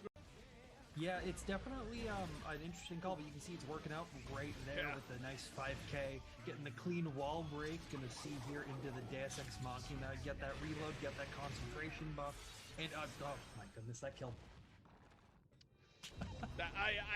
You know, I saw the health point. I thought for sure, you know, maybe a little sliver of health, but Kai, the frail child, that one there, and God bless him. Still the first character on board. He's got a lot of health too, so I mean a lot of meter. Oh yeah, this can hurt. Use it. Let's go. Dunk.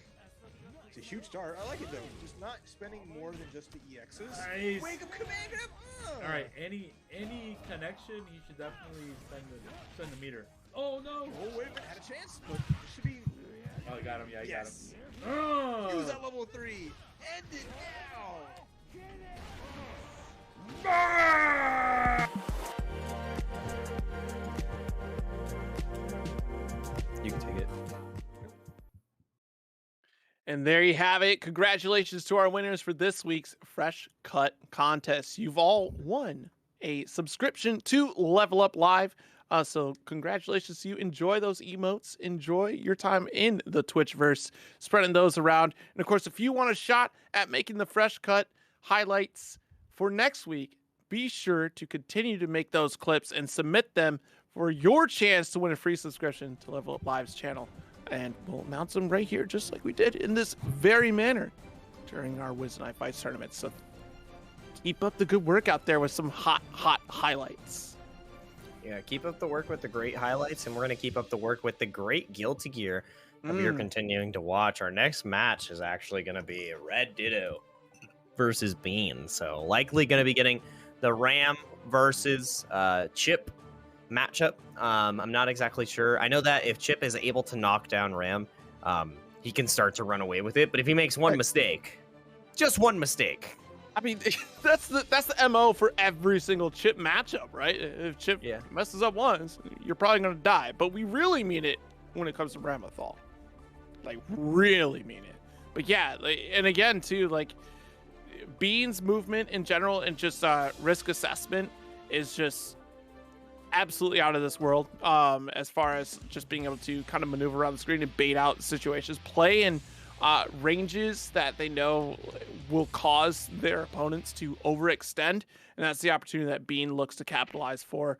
So we'll see if Red Ditto can kind of catch on, kind of push for these corner situations here, and kind of swat down the fly that is Chip here. Yeah, right now going to do their best to swat down the fly, but again, one of the best Chips in the business is going to be Bean. But again, one of the best Rams is on the side of Red Ditto.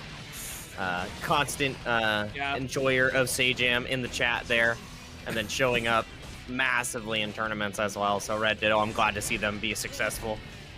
Absolutely. And that patience there from Bean, though, right? Like, just being able to 6P a lot of situations. The backdash going to get caught, though. 5K interrupts. Really trying to buy their time and opening up Red Ditto here, slowly chipping away. Ooh, just barely out of that range.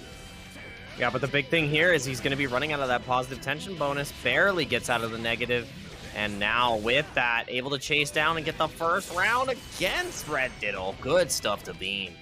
Yeah, patience really paid off there in that set. Even though that danger showed up, Bean still took their time and didn't, you know, that's the thing you can appreciate about this match, is that Bean will play at their own pace regardless. Ooh, great 6K. Great follow with the red RC burst. Was available there for Red Ditto and unable to spend that. Oh no. Not able to spend just yet. Oh, big counter hit with the wake up reversal, and now stuck in the corner once again. YRC keeps you safe. Good block on the Alpha Blade, but Ram stuck in the corner in the first game, just about to go to Bean, but no, not over just yet. Big swing and a miss. We're a chip away from depth, and Chip finds the dip. Taking that first game. Yeah, that was really good right there on the side of being able to chip out Ram. Did not have any options left. The moment he was able to get the DP, once we were starting to get towards the corner and steal that corner position, it looked like it was lights out on the side of Red Ditto.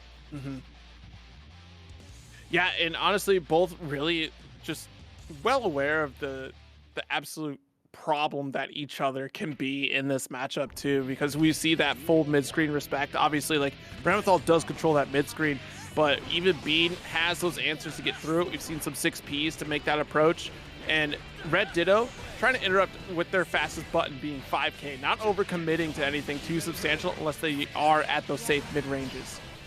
Good burst. Stuck at that mid-range once again, but now this is where Chip continues to shine. The continuous knockdowns and the pressure, even though the IBs are coming out on the Alpha Blades, not even able to get a hit, and the air game so far on the side of Beam is just too much. Red Ditto cannot slow this down. Well, all right, there's that JL jump P. Does work out here, and wow, the clone able to get the perfect sealed and done for Bean. Ooh, great DP on the Daro series there too. immediate like aggressive burst too. I think that's huge because now that you have Red Ditto in this corner and they don't have burst, you 100% feel comfortable just continuing to lay it on thick right now. Oh, that's big actually 6-speed. crazy. Yeah, big 6-speed to push right back at it too. The interrupt from Red Ditto might give a moment of pause. Morto Pato. Wait, that was so the way that works, because that was almost 80%. That might have been 90%. If the clone is out, that's true. they both take damage. That was a double damage Morobato. I think that was like a one-hit kill. What the hell? That was godlike. Somebody clip that. You're gonna win next week. Oh Jesus. God! You know what? And again, that just another Make walk one in the park mistake. for Bean. Make one Make mistake. one mistake. It's over. Make one mistake. Totally forgot that clone is double the damage he catches. My God. Okay, Yeah, well, both a sneeze away from victory here in this game 2. PRC, yep, right behind the sword as well, and unable to get the DP out. That 2K coming through. That Morobato really blasted him for over 60%. That's she needs it. Right, like that's her reversal, right? And even still, like that's what you get for playing Chip. You understand the risks. You signed up for playing this. Chip. You know what happens. So you just, water on the duck's back at that point. All right, cool, that happened. I died. Whatever, I'll do it again. It's a way of nature. A way of nature. Way of nature. Ah, yes. Chip in his natural habitat, fighting the Ramlethal. Stuck in the corner, tries to wiggle. As you can see, when the super comes out, he dies. Such is life. Like, that's it. Extraordinary. I just need to bring bring David Attenborough to talk about the life cycle of Chip. All right, well, Chip getting that 6K, followed up by that red RC, and again, already in that court. Wow, great Alpha Blade, and still gonna get that shatter. My God. Beautiful. That was, Bean really turning it around. Again, like, make one mistake, totally fine. Totally fine. Definitely are okay with losing that game, because when the rest of them look like this, I'd be okay with losing one of the games as well. I like that RC. When do you even burst here? You don't get to just yet. Now you have to, the best thing you can look for is a gold burst. Yeah. It's just a regular burst there. Okay, well, this is the pressure relentless. The red RC, you can only block for so long, and Bean gets that perfect 2-1 right now against Red Ditto. And this is Chip's natural habitat, like it's literally like I gotta figure out like what meditation, what audiobook series does Bean listen to just be so chill at losing like that? Like, what happens? No big deal, and just keep going. Like, it's beautiful. I mean, like you said, at that point, it's like water on a duck's back. Yeah. When you're used to exploding like that, it's not about how you take the hits, it's understanding how you want to make the game look, because you're going to accept that those rounds happen every once in a while. At that point, you're just going for the best possible percentage that you can between exploding and being explosive. And here we go, attempted the DP, a guess at that situation right there, because it could have been that 5K interrupt from Red Ditto, but that corner pressure, relentless. Once again, the explosion catching Chip, and this life deficit is huge, but Bean, again, put back into the corner. My goodness, this is going to be tough, and it's not going to happen. No chance. At that point, when Bean had to utilize the RC to tech the throw right there, it wasn't going to have any tension to deal with the chip that Ram was about to deliver. Chip could not handle the chip. No one can hurt me like I hurt me, all right? A little bit too much dip on the Chip right there. All right, about to get blasted off again. Nice Serious into the full windshield wiper, taking that grip of damage. Okay, let's get that jump out there. Sword's already dropped. RC continue pressure, caught by the dust, and last chance burst here from Bean. Yeah, and I really like that quick cancel off of it, but trying to play with fire, not able to escape the sword just yet. 2-2 on the board now. And this is looking grim. even though Bean was able to close out those rounds really convincingly when he was able to win. Now, you know, Ditto's doing it right back. Copy the exact game plan. Be like, your round, let's mirror that, but right back at you. Staying true to their name. Let's see what happens when we're back to even, though. There's not another round to copy. Yeah, and that's the thing, you know, Bean can have you on the edge of your seat, right? It's just like, you know, one round might go completely awful, then the next one is just the greatest round you've ever seen from a chip player. And this is looking like a great start for Bean right now. Keep that corner pressure. 6K does get the pickup. No burst yet. There it is. Yeah, and I really like that decision right here because now in the corner, the Alpha Blade tried to escape. Immediate burst on the side of Bean. Had to. What a check with the 5K. Yeah, it's really good. Uh-oh. Oh, no. Are you not dead? like this, Bean. You're actually just dead, Bean. Make one mistake. Just one. Just one mistake. It's like writing a pen. You're writing... It's the SAT, and you have to fill out your answers in pen. Good luck. Yeah, there is no changing your answers. Once you commit, you commit. But right now, committing to the throw, Bean trying to chase down in the corner, finally getting the wall break, and now changing momentum. We have gone to final game, final round, I think the most times in a long time. And right now, Bean is trying to push us there. Final game, final round, once again of winners finals. Damn, we're doing a real WNF right now. Sorry, Thursday morning throwdowns for you, my friend, because we are throwing down. Let's go! Okay, great DP does pay off here. Gets the Alpha Blade and zoops over to the other side. It's still yeah, you had to burst. Yeah, had to. RC checks the dash up there. Yo!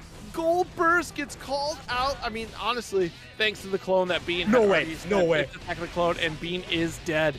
This is absolutely unfortunate. You hate to see it. After the cool movement that we saw from Bean.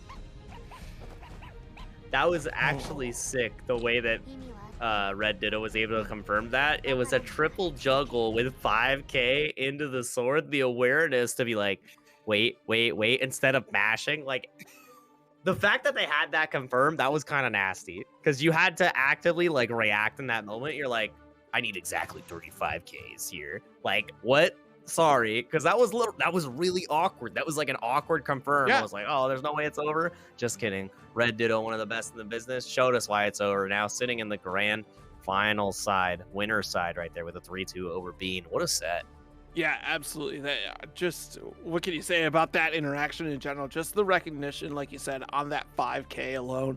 To be okay, next has to be perfect. Like, I can't drop this and seal the deal that way. It was absolutely insane. So yeah, we will be seeing Red Ditto in this grand finals here. Bean's not out of it, but Tempest and Umisho are about to come up here. And this is what's going to really shake up that bracket, right? Because last week, again, Umisho took the whole bracket. And if we want to see some movement here on the charts, which we're going to see some movement here, new faces in the top 8 here in the scoring, see if Tempest can knock out Umisho this time. Not rooting against Umisho, but I'm just saying there's a different cadence here, you know? There's stakes on the line, okay? Yeah, there are stakes on the line within the match arena as well as the points for the E-Series ladder. So both these players are going to be playing at the best that they can because they want to get one of those sponsorships for the new season. Exactly. So very, very important to perform as best as you can as we wait for everybody to show up. So Leo versus Happy Chaos. This matchup, I feel, can go two ways. Happy Chaos gets to zone the Leo and the poor boy never gets to go in, or the king of the lions is gonna eat. Yeah, he's eating good. And this is one of those favorable characters that, because their unique dash, it helps on the approach. By no means is it, you know, like a said and done deal. But also you have to think about too the reach from Leo as well. Like some of that mid-screen range that Leo has in those buttons is absolutely crucial to try and lock down Happy Chaos. All right. But what's going to be really crucial is that tomorrow as well, too. Not tomorrow, excuse me. This weekend, Face Off. I do believe, Jake Ryan, you are, in fact, an analyst for this upcoming Face Off Invitational with $5,000 on the line. Is that true?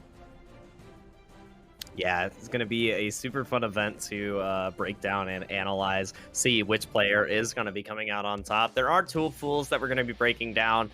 And if I'm being honest, I'm putting all my... I'm saying my boy Jonathan Tene is going to take it, because that's my guy right there. For the... I mean, Zato's on the graphic. I was going right? to say, like, Zato's right there, so...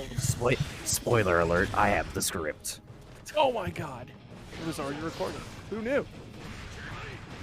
All right, so right now we do have Tempest up against Umisho here, and Tempest keeping that close range here, really important. Again, that mid-range is going to be able to try to whip punish here. We just saw that as well. 2D making that approach. Okay. Oh no. Yeah, nice, but the chaos begins now. Going to use the Deus Ex Machina to get the hard knockdown, has the full gat loaded, gonna get the extra tension, and now you're gonna have to deal with all the concentration in the world, all the bullets as soon as he decides, but the flash kick will allow him to fight back. Tempest trying, but now you gotta hold this pressure again. Big counter in the first. Yeah, and that was a beautiful burst right there, finding the range, missed the curse as well. Got the stagger pressure going. Uh-oh. So careful, so careful. Oh no. Boom. I love the way, like, I like the way that his animation for, like, flipping out is done. I will say, he does look pretty cool in a lot of the things that he does. But man, oh man, do I not feel cool about this character. I don't know whether or not the Happy Chaos players should feel insulted or just appreciative of that statement, but... Like, dang, this stuff looks nice. I don't feel good about it. You can feel however you want to feel about that, Happy Chaos players, but it's totally fine because you do have to feel the pressure that Leo can apply on you. Where's your traditional reversal? You can reverse this. Yep, hold on to this corner pressure again. Tempest just sticking to Umisho like glue right now, and you know, really having to be forced out of these situations. Oh no, got popped up. This is Not bad. like this. Yeah, not like this. Not as I'm talking about it, please. Oh, nice. The slash through, the unique dash is something that was so important we were talking about. Allows you to get through the curse pretty effectively and helps the reticle stop tracking as well. Umisho trying to fight back, but gets put into the strike throw blender, La Liquidora. And again, beautiful dash up right there from the slash. Close things up, and already got cursed up again, full concentration, but look how quickly Leo just closes the gap and makes an immediate threat for Umisho. Caught with the 2S. Yeah, key factor trying to stay on the ground here too. Don't want to get popped up. Yeah, the hardest part right here now is to keep Chaos in the corner, and that's exactly what Tempest wasn't able to make a reality, because now you're going to be stuck in the wall break. You have full meter on the side of Umisho. All you have to do is get one sequence, activate the concentration. Oh my god, and then it's a wrap. Don't even need that. Deus Ex Machina. You don't get to do anything. Hold these bullets, King. Wow. Wow, wow, wow. Umisho really putting the hurt on him. He had to put the hurt on him. Yeah, had to. He had to put the hurt on him. I had to do what I had to He do went, it to him. He went bang, bang, bang, Bang. bang, bang, bang. Reload. And then he shot him again. Reload. It's like when your friend, like, you know, in those games where you pick up the health pack and your friend's about to take the last bullet. That's Tempest right now, all right? Umisho is the one who took the health pack and then shot his friend for the last life bar, all right? He said, this is a single-player game at this point.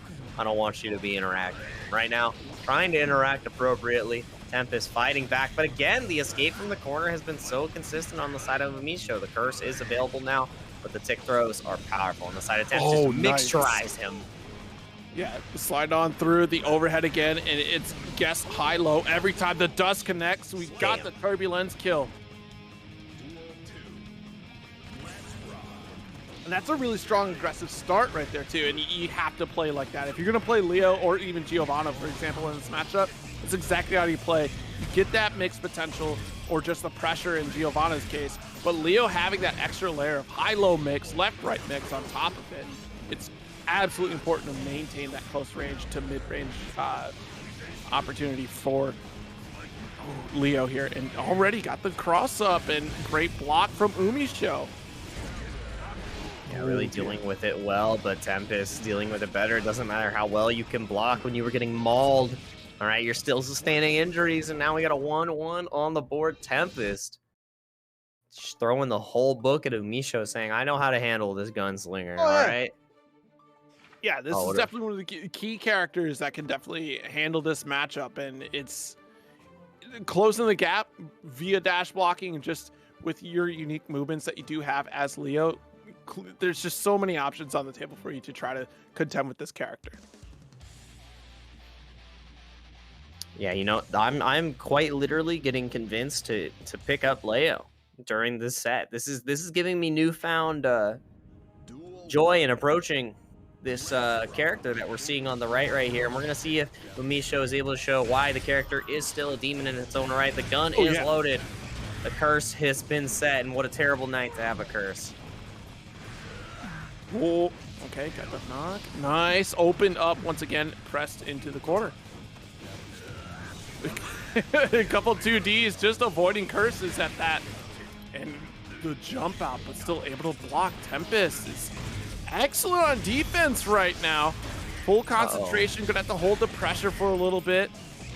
And he got the full reload off as well during that time. That's huge, but still got in. Tempest. The thing about Leo too is he has like the highest guts in the game, so he can deal with all these bullets like relatively consistently. And isn't gonna whittle away as some other characters do. But I mean, how many bullets did 50 Cent take?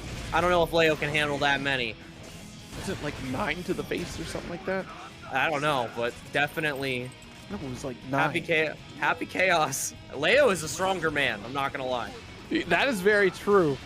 Yeah. But somebody really didn't like 50 Cent, so I mean, I don't think Umisho really likes other Guilty Gear characters. That's true. With how much he's shooting them. There are too many bullets. It's a whole lot. Great throw here. Leo gonna maintain this corner pressure here. Watch the sneakers. Okay, 5K. Tries to get pushed into the West Coast side of things here. Finally pushing out. Oh, no. Please let it be producer end. I'm sorry, producer. Let it be your end and not their end. Please. Oh, we lost Umisho. No, bro. No. All right, let me get on the record here. Umisho put up a screenshot saying they got completely shut off from the network. So Light the Iron Man is saying replay the game. Tempest gets round 1. So we're gonna get back into it. All right. That's that's fair. With that's burst fair. get disconnected. Yeah. Okay. Gosh darn it. You know, and sometimes too, you get iced in this way, and it changes momentum in such a way. Like, I mean, oh, sorry, I misread here. It's gonna be 1-1 rounds. Oh, 1-1 rounds. Okay, so even though it was 1 round in the favor of Umisho, we're gonna give a round over to we're gonna give a round over to Tempest to make it fair. Okay, that makes sense. Yeah, so we're gonna be still in game 3, but it's gonna be 1 apiece. Okay. Gotcha. All right. Cool. Well, yes. Never mind about the momentum conversation I was going to have, because now you got that round, so therefore it's anyone's game on this next one. Except you're going to have full burst. What was the burst situation? Doesn't matter. Yeah, I'm not sure. Light said something about that too, actually. So Umi's going to burn their burst, I think, first round. Wait, so yeah. Oh, okay. Oh, I see. And then because Umi did burn the burst first round, and then I see. Yeah. Oh, out of concentration, no big deal. Just going for a kill. Just burning it out, perfect. That one doesn't matter. Let's see, we're just getting back to the same round state that we were at before. So we're gonna kill as fast as you possibly can.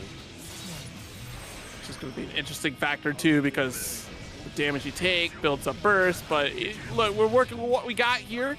No burst going into round 3. Okay, this is it. This is the truesies.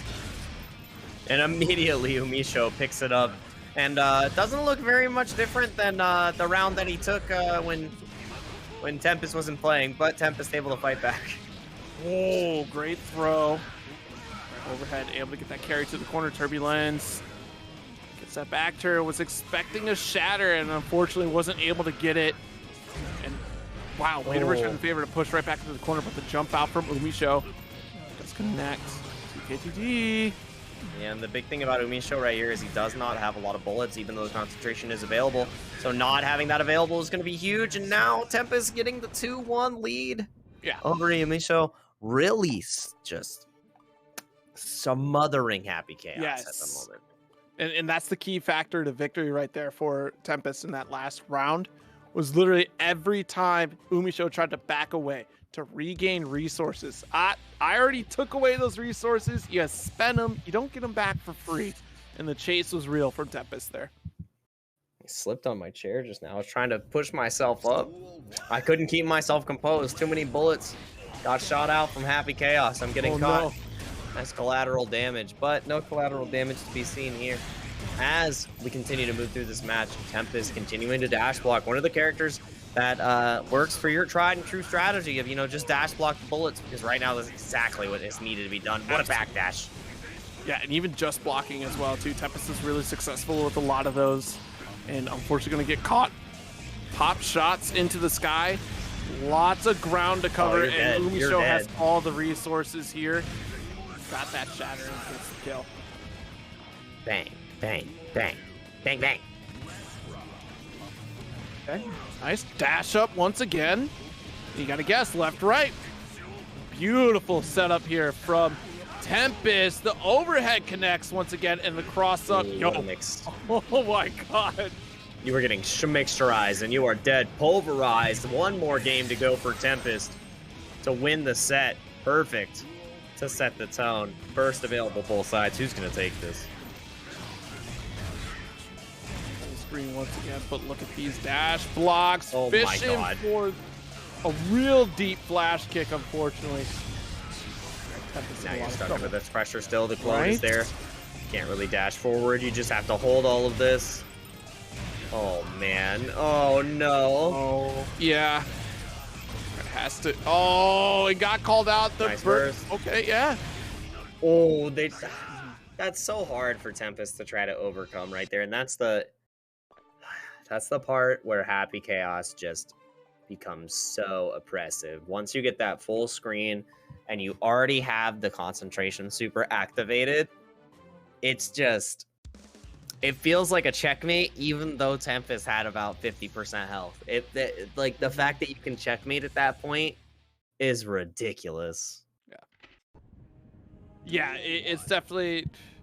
The win condition, right, for Happy Chaos is very minimal in some cases. If you're playing your resources correctly, and that's the big factor, like, you have to manage your resources in order to be able to get that W, because, there is that cadence, right? That slight difficulty of play from this character. You're not just going to be able to pick up Happy Chaos and just take the W. But, I mean, there's a lot of solid play style out of just zoning out properly and balancing it and paying attention to the positioning and sniping out your opponent in such a way. And right there, the snipes come out perfectly. One missed dash block on the side of Tempest, and you get popped up, and that's a wrap. One more round to go. Umisho trying to close this out. Again, 2-2. We've gone to final game, final round for the last 3 games. I don't want to say that it might happen again, but Tempest doesn't want to get out of the tournament just yet. Okay, and again, we're making that approach. Immediate knockout to the clone, so we got to hold out. Concentration builds up. That's the opportunity for Tempest to close the gap. Great burst. Oh, and right here, gonna be evening up the rounds with the super. Final game, final round. That sound like a broken record. I'm sorry, Zero. I don't have to go to bed until 4 a.m. or anything, right? 4 a.m. Work at Thursday morning throwdowns. Woo! Bang. Bang. Umisho trying to deliver the bullets right now. No burst on the side of Tempest now, and you have to deal with this full screen. Just oppression session. You cannot escape the bullet. What a check, and you get popped up like popcorn at the movies. You want to see this? Oh, you might actually just be dead because of the There's no way. We're There's good. no way. We're good. We're good. We're good. We're good. We're good. Yeah, almost. But full bullets, half attention. That's a construction. Cut the tape. Cut the tape. We're witnessing a murder. We're witnessing a murder. Okay, but at least that final moment, like, that's close. That was like Leonidas getting the cut on the Persian army right there. I haven't seen 300, I'm not gonna lie, but I remember that was a significant scene though. So it's been so many years since that movie came out. Oh man. That's wild. That's wild. Definitely looking like the Spartans right now on the side of Tempest because he has been defeated. And now Umisho will continue to move forward to see how they're able to place for the rest of the night in the losers finals and then the grand finals. Umisho versus Bean, and then followed up by Red Ditto versus the winner of that. Obviously, from the loser side, they will have to reset. So we're going to get these players in here real quick. I know it's getting late for y'all, so we're going to get some even more Guilty Gear action. But we've had a great time so far. Yeah. I'm enjoying all the Guilty Gear we've been able to watch. I'm surprised. I'm happy with the run that Umisho has been able to make so far. Yeah. But then Bean also going through winners, barely falling to Red Ditto. I'm excited for whatever matchup we get at the end of the day. Yeah, it's going to be really interesting. This matchup in particular, I'm really curious because, gosh, I would hate to be Chip in this matchup in general. How often you're leaving the ground, especially when it comes to Alpha Blade as well, too, trying to get your mixes. And also, like, how is Happy Chaos kind of keeping up with that matchup as well, too? Like, that's going to be interesting to see how these two really collide as well. Because chips are few and far between. I can't tell. Like, I feel like Bean is like the last chip on Earth almost. So we'll see how this turns out. And I also am hoping to see that everybody uses up the rest of those codes in the match arena. We only got 2 more sets, potentially 3 more sets left in the bracket. So don't forget, 10 more codes left to go here. Yeah, 10 more codes left to go for the match arena, and only 2 sets left, potentially 3 for the night, so you don't have that much more time to get in on that match arena action while we're in on the Guilty Gear action. So make sure to go ahead and use them. It's free to do. You just press a link. You just press some buttons. You just have a good time. We're going to see who presses their buttons the best in this match. Is it going to be Bean coming out on top with the chips to get the run back versus Red Ditto, or is it Umisho trying to make their lead on the leaderboards even more unattainable?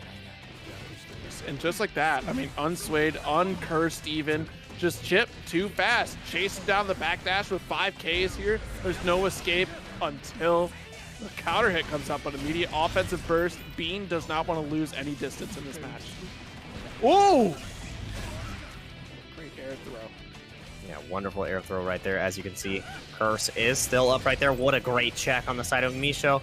And just continues to check the dash forwards, and the clone keeps him safe, not able to continue the bullets. You have to look for the reversal right here. Maybe trying to escape. What a slow down. Put your hands up. All right, Chip is a fugitive, even though he is the leader of the Eastern Chip Kingdom. That's you gotta true. remember that. You gotta remember that, all right? Happy Chaos is just trying to restore order, like restoring order in the skies. That air grab was insane. Yeah, went for the slump, and again, let's get that concentration. You know, get the glasses gleam going. Like, nothing personal. Shatter. Okay, nice 6P. Full screen situation here. And tough break if you're Chip.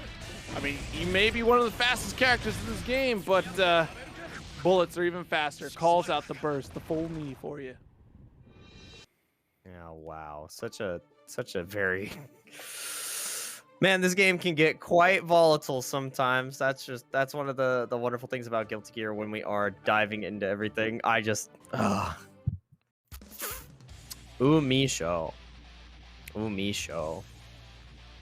I mean, what more can you really say? Like, aside from Bean really doing a great job in that first round, I think if we play that way for the entirety of the set, we're going to be fine here. And already got our first knockdown, great command throw, and it's only the one accident. You know, that's kind of been the ongoing theme for Chip. It's just one mistake, and it really goes downhill from there. It depends on how big that snowball effect is going to be in that mistake.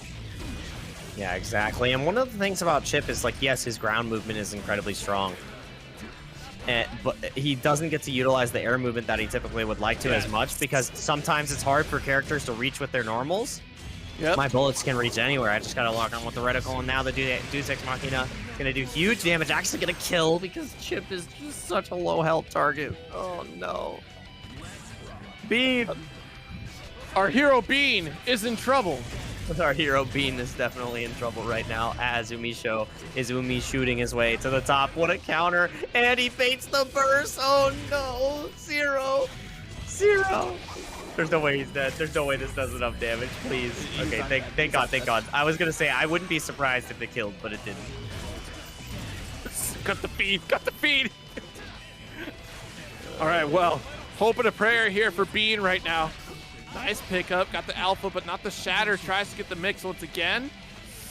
And now you're caught in the sky. Scary situation, because Umisho doesn't care. Umisho knows you're gonna come down. Umisho knows that even if you run away, I have a gun. That's Guilty Gear out of context for you. Yeah, oh my God, Jesus.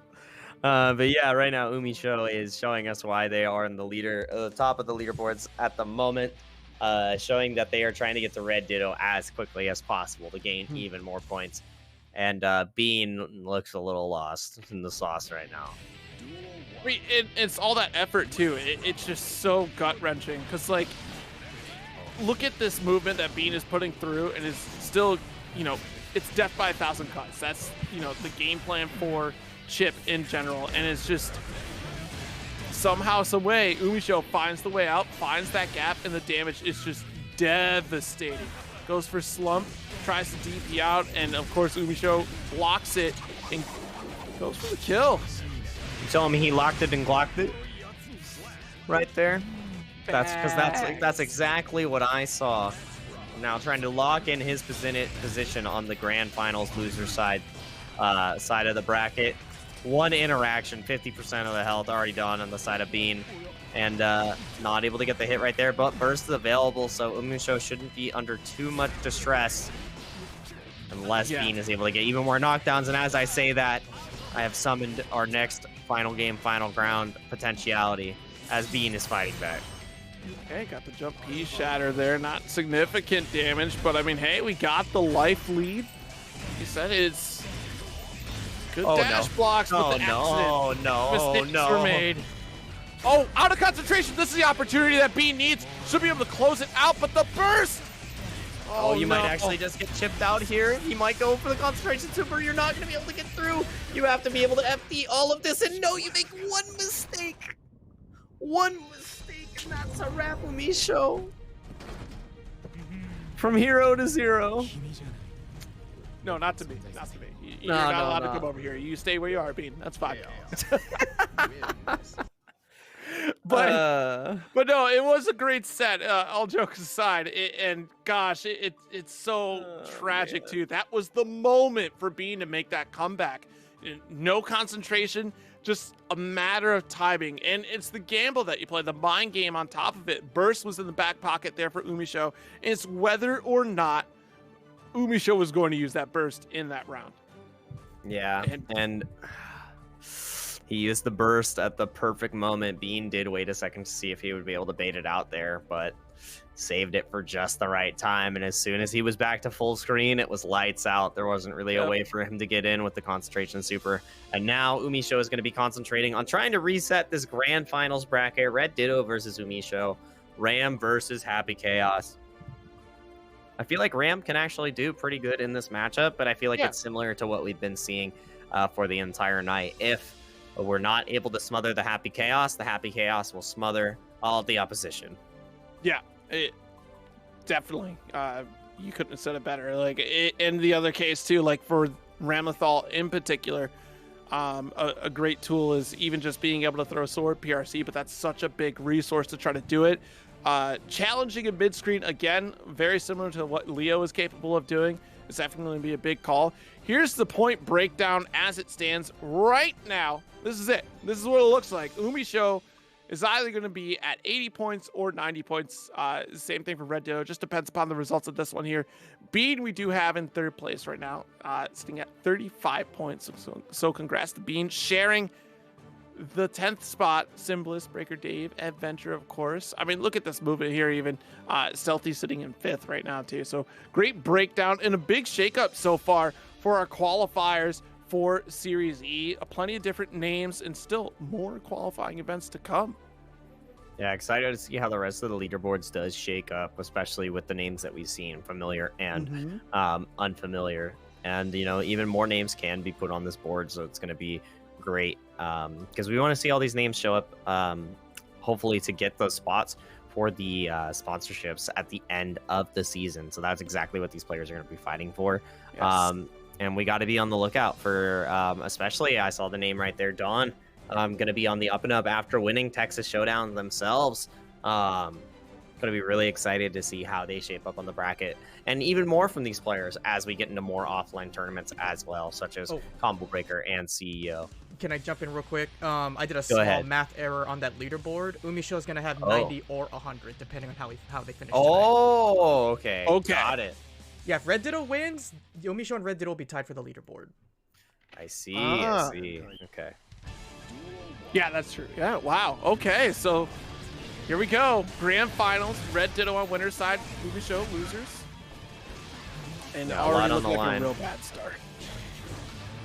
I mean, just another day at the office for Umisho. Immediately, no burst on the side of Ram. The only thing bursting is the top tier bubble. People were complaining about Ram before. Maybe it was Nago. Maybe it was Day One Soul. But now we all have got a new enemy, and his name is Chaos. Gotta kill Chaos. That's all there is. I've got to kill Chaos. Chaos control! Already in the corner once again, though. Oh, Blue Drift! Just gonna keep going like that didn't happen. Don't worry about it. Exactly. Right now, what we're not going to pretend that didn't happen was Chaos getting pushed to the corner, having to deal with all this pressure, trying to jump out, and one of the first players to actually challenge to jump out of the corner is Red Ditto with the excellent grab to close out the round. Very good awareness. Okay, so time things up big, 6B. Oh my goodness. Okay, nice. Gotta carry that. Bang. Over. Nice. Bang. Bang. Hold it. Bang. Bang. Bullets. All right, and already staggered once again. Tries to bait out. I mean, Oh. yeah, Deus Ex Machina is definitely going to do a grip here. And by golly, it's even going to kill. It's Yeah, even going to kill. Definitely enough damage in that situation. Everything was looking good for Red Ditto, even the air grab, keeping Chaos locked down. But if you lose that opening gambit against Chaos, it is an uphill battle. Yeah. All right, it's fine if you're fighting with no bullet wounds, but once that first one's in, everything starts to slow down, gets a little bit more difficult to fight back, right? The swords don't swing the same way they used to. Yeah, things get a little fuzzy, start to feel a little lightheaded. Exactly. Oh, it's a whole to-do, if we're being honest. And already I think it makes total sense. Yeah. I mean, the complete to-do is being jailed out right now by Jump P from Ramlethal, and that risk gauge is cranked. Oh, wow. And the risk is being rewarded right now. Going to be ending with a Morabato. Not going to be able to kill just a pixel. That's insane. I can't. Give it to her! Just give it to her! I swear, if Umisho makes this comeback right now, I'm going to lose my mind, and I'm not going to lose my mind because there was nothing to lose in the first place. 7 golden letters. Thank God. If that comeback happened, I don't know. Like, we need to submit this evidence immediately if that comeback happens. And already getting blasted off again to that next section of the stage. Deus Ex Machina.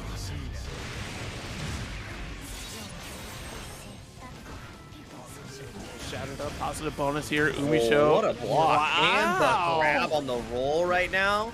Ram looking great. Red Ditto figuring out, challenging all the problems that Happy Chaos is presenting excellently, and the pressure string just does not end. Deal with the YRC into the back throw. This might just be it. With the pressure goes for the Morabato, but in the RC, look at the risk. It is so cranked. Any extension would have done it, but no. The burst comes out, but here's the silver lining. Umisho now does have no burst here for the majority of this round, but that's only going to matter if he gets put on defense, which is what we're going to be seeing right here. Even more extension from Ram, trying to catch with the 5Ks consistently. I love the little toe taps. Yep, always checking with one of our faster buttons. The chase with the PRC drift says, on a second. Did the double Rekka. Now back in the corner, still locked down. The whiff throw does get called out by the side of Umisho. Good stuff, and now returning the favor. Ram gonna be locked down here. This is so hard. You don't have meter, you don't have anything, trying to backdash. Okay. Burst will be available soon. Ooh, but it might not matter. Yeah, I mean, we're close to the gap. That mid-range is so important, and the 2H, just to make sure the damage solidifies the victory there. 1-1 for these two. And I swear, like, it could have gone either way. This pendulum swing between these two players is just so nerve-wracking, because the mid-range that I was talking about earlier, that Ramathal has to really challenge. Like, we don't have to fully dash block to get right in Happy Chaos's face like Leo does, but you have those big beefy buttons and able to get sword throw on top of that as well to get that carry to the corner and continue that pressure. We do love some big meaty normals in this situation, and right now that is what is coming out on top. Red Ditto showing us why Ram is still one of the best in the business. You know, how's it feel, Happy Chaos? I can't burst, you can't burst. Must be a pretty bad situation. Finally, burst comes out when Ram is close enough, but the Mortabato catches the hero box of the gun. That was godlike. Oh, Red Ditto. Holy crap. I really wish I had the sound clip. You're a Sajam fan, huh? From Giuna's stream. Because that's Red Ditto right now, definitely showing out on top. Top tier viewers for a top tier streamer. Oh man, you had to hold all this pressure. Shout outs to Red Ditto. Really putting Umisho in the crapshoot. Holy hell. That was violent. Hey, but His glasses off for a second. But nerf Happy Chaos, am I right? I feel like Red Ditto activated. Red Ditto's like, it's way too late. I'm tired of this guy and his gun. I'm gonna kill him. Trying to go to a 3-1 right now. Wow. That just was... as Mortabato, like, just taped onto a button and just eject Mortabato. Yeah, no, that was pretty impressive. I'm not gonna lie. As soon as they saw the gun out, it was boom, you're dead. And immediately now the opening Dynamax. Oh my god. Dynamax. Red Ditto. Giant Red Ditto on the screen. The full power is being activated. We are using max normal. Oh, max Mortabato. Hit him with the VMAX. Yeah, exactly.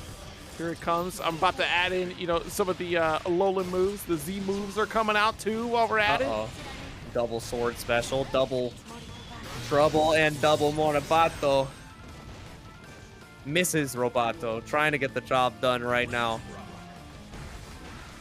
Ramathal literally just looked at the clock. Red Ditto just looked at the clock and said, what time is it? Oh, hold on, wait. Oh, you can't even burst. You have to hold all of this. Oh my god! It's looking like there's going to be a tie for first place. The RC forward trying to slow down time, trying to catch Umisho. Burst is gone. You got to hope that all these bullets have ram repellent. Yeah, this is really tough. Great tech on the throw. The 5K interrupt on the dash. There's a throw here. Umisho trying to run away with it right now. And put that slash. It's going to reach for the heavens there. The PRC to get the carry. One more hit will do it. It's going to be soon. YRC to keep it safe into the back throw. Any touch will do it. All that Ram has to look for after the PRC is no! Jake! Oh my god. Jake, what have you done? Stop it! Stop cursing these games, Jake! We have one more round still! I'm so sorry. I'm so sorry. No, not like this. Umisho fighting back against Red Ditto. It looked like Red Ditto had the entire game, but dropped the ball. I'm sorry, Red Ditto. I'm so sorry. Literally all they had to do. Oh no, all they had to do was chip.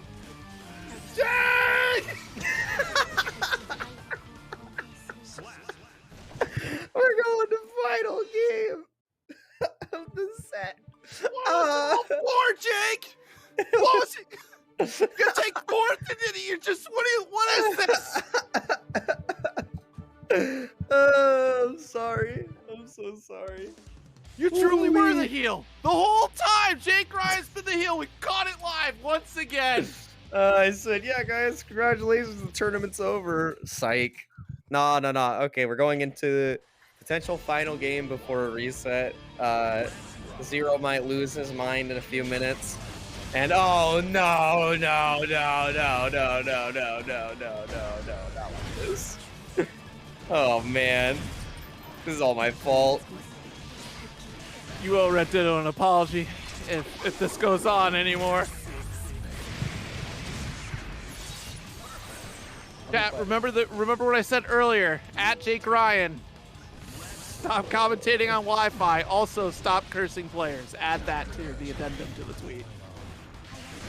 Yeah, most definitely. And right now, the players are being cursed. This is quite tragic, to say the least. Trying to get the punish right here. Not able to get anything. The bullets come out. Oh, man.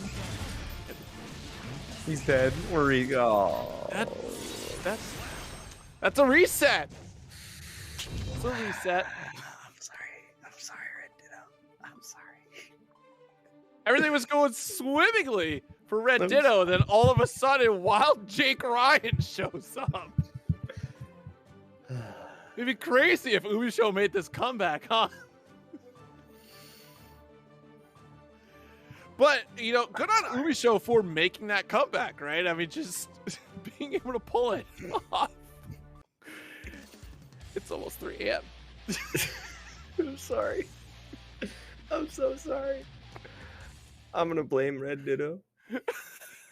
Blame the beast. That's where we're at. Here we go. We have our reset here.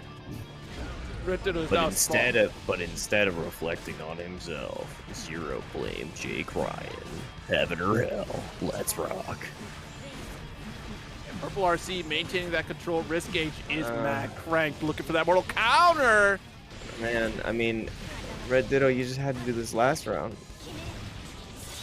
It's okay though. Good stuff to Red Ditto. Getting a perfect on the board. Red Ditto just wanted more content, more games. I completely understand. Good on you, Red Ditto. Wants to put on a show. Needs the highlights. Gotta get the highlights. Remember, fresh cut highlights. Full screen situation. Oh, really? Probably expecting a chase down from Umisho there. Great burst. Nice lockdown on the sky here, too. Trying to double jump out, but get jailed all the way down. Prison is not kind of happy. Oh, nice challenge right there, too. Ooh, big counter hit. Yeah, Where is the really burst? No, did not opt. Oh, yep, going for a quick reset. Yep, I like that decision because it wasn't going to kill off of the wall break. Trying to catch one more time. This back throw has come out after every single YRC. Did you just get that confirmed no matter what, or are we not teching the throw? Gosh. Okay, well, I mean, and that was the same situation in the last game too, right? Where Umisho ended up YRCing out of there and being able to get that back throw and just eliminating Red Ditto's life lead there. And now things are looking really dire in that mid-screen range. Let's see here. Okay, got our gold burst. Plenty of resources available. This is actually really big for Red Ditto. Has to hold this corner once again. Yeah, trying to lock down Umisho, but there is no locking down the man with the gun. And right now, this might actually be able to kill Deus Ex Machina with the wall break in. Ooh, no, just a pixel in a dream. This is so hard, though, now that you're cursed up and the cause. I honestly, like, go next. I'd say just go next. Yep, there it is. Like, that's too much with the amount of tension you have. Yeah, just swipe left. We're going next. All right, we're not considering what just happened there. But yeah, we're gonna be going on to the next game now. Yeah, this is I'm sorry. You're welcome, chat. Zero, I wanted to formally apologize to you for what I'm putting you through. Oh, it's Kyobi, you know this is par of the course. Kyobi, you know that whenever I'm here, this is what happens. This is already he knew what he signed up for. He knew what he said. He saw my name and he's like, yep, staying up till 3 a.m. It's not even my fault. Yep, Kyobi was like, this is just a part of the program right here. And a part of the program that we are enjoying is Guilty Gear Strive and really utilizing Ramlethal for target practice because she is getting shot up right now. No regards for this gear. Yeah, No. it's absolutely devastating. I'm surprised that one didn't kill either, though. All right, and again, too, like, oh. Ooh, Morabato. Okay, maybe you're going to be able to fight back here. You cannot make any mistake. Yep, just 5 challenge. Didn't have anything else to follow up. Yeah. Literally, all Umisho had to do was mash, mash, mash. And mash on that follow button on the man who just raided us. Thank you, Marlin Pie, Panda Gaming, for the raid. Zato Master, as we get to see a Ram and Happy Chaos Master duke it out right now. Umisho stuck and the pressure in the corner. Oh, nice. Landed that Daro series here. Mortal Bato, not going to get... Oh, my God. Give it to her. Just give it. It's fine, though. Finally, We okay, got yeah. the dust. Got the dub this time. Got the dub this time. Good stuff. Good stuff. Umisho definitely still in the lead right now, though. I mean, Burst is available on the side of Red Ditto, but the party begins. He brought swords to a gunfight every single time. Oh, Gold Burst gets blocked. What a... He really just did that. He really just burst baited in that situation. Hold this concentration station, but the back throw now. Red Ditto gets the party. Burst is available. I can smell it coming shortly as soon as Umisho finds a good opportunity. Not just yet. Went for the trade. You're kidding me. He didn't burst. No You're way. No You're a way. madman. You're a madman. Umisho 2-0 lead. And it's absolutely terrifying because, like, even when Red Ditto does guarantee that corner control, Umisho is finding ways out. And it's like, even we've seen it time and time again, Risk mag cranked up, and still Umisho, undeterred from just having immaculate defense, being able to push back away with the YRC and able to make the turnaround and able to close out the life deficit and make a comeback regardless. So it's not over until it's over in the truest sense of the phrase here for Red Ditto. Oh, 100%. And Red Ditto definitely putting up a fight right now. I'm not going to say anything conclusive about the match. I'm just going to let it be determined by what happens on the screen. So as we continue to enjoy this corner pressure that we're seeing from Ditto, wonderful throw loops. A lot of damage going out. I'm not sure if this Morbato is going to kill because it isn't. I shouldn't have said anything about it. And the pressure continues forward with the RC, but the tap dust will do it. And as you can see, those letters on the screen mean the round went to Red Ditto. That's what that means. I do believe No. that's what that means. Oh High no, score? What and does that mean? And Umisho getting the highest score for the most verticality on your opponent, but the immediate counter hit on the backdash in the corner, but you're still stuck here. The concentration station, you do not want to be in this session. But able to escape. Red Ditto going from corner to corner. Nice. Really locking down, but no, the drop on the sword. Nice attack. Yeah, really good situation here for Red Ditto. Tries to bait out once again, but nothing doing here. Umisho following with the jump heavy once again. Oh, jail out. Let's go. Red Ditto Yep. going to hold his positioning there. And now Umisho getting used to this tap dust. You're going to have to come up with something different now if you want to open me up. Oh my god. And opening up the can of worms, Umisho is one round away from winning it all. No burst on the side of Ditto. Does he win the opening gambit? Quick little trade. Oh man, that was... What side did he shoot on? Well, all of them. Oh, It was true, just you're a, right. a couple shots is what it takes. You know? A couple shots is all that it takes to get make the pain go away, and Red Ditto is looking to get rid of a lot more pain, need a little bit more than the shots. One mistake will mean the end here. You do have burst, you got to FD everything perfectly, and any challenge will do it. Red Ditto looking for every opportunity. The PRC forward, but the throw will do it, and Umisho takes it after the big mistake from Red Ditto. Red Ditto had that set in their hands, and Umisho snatched it away.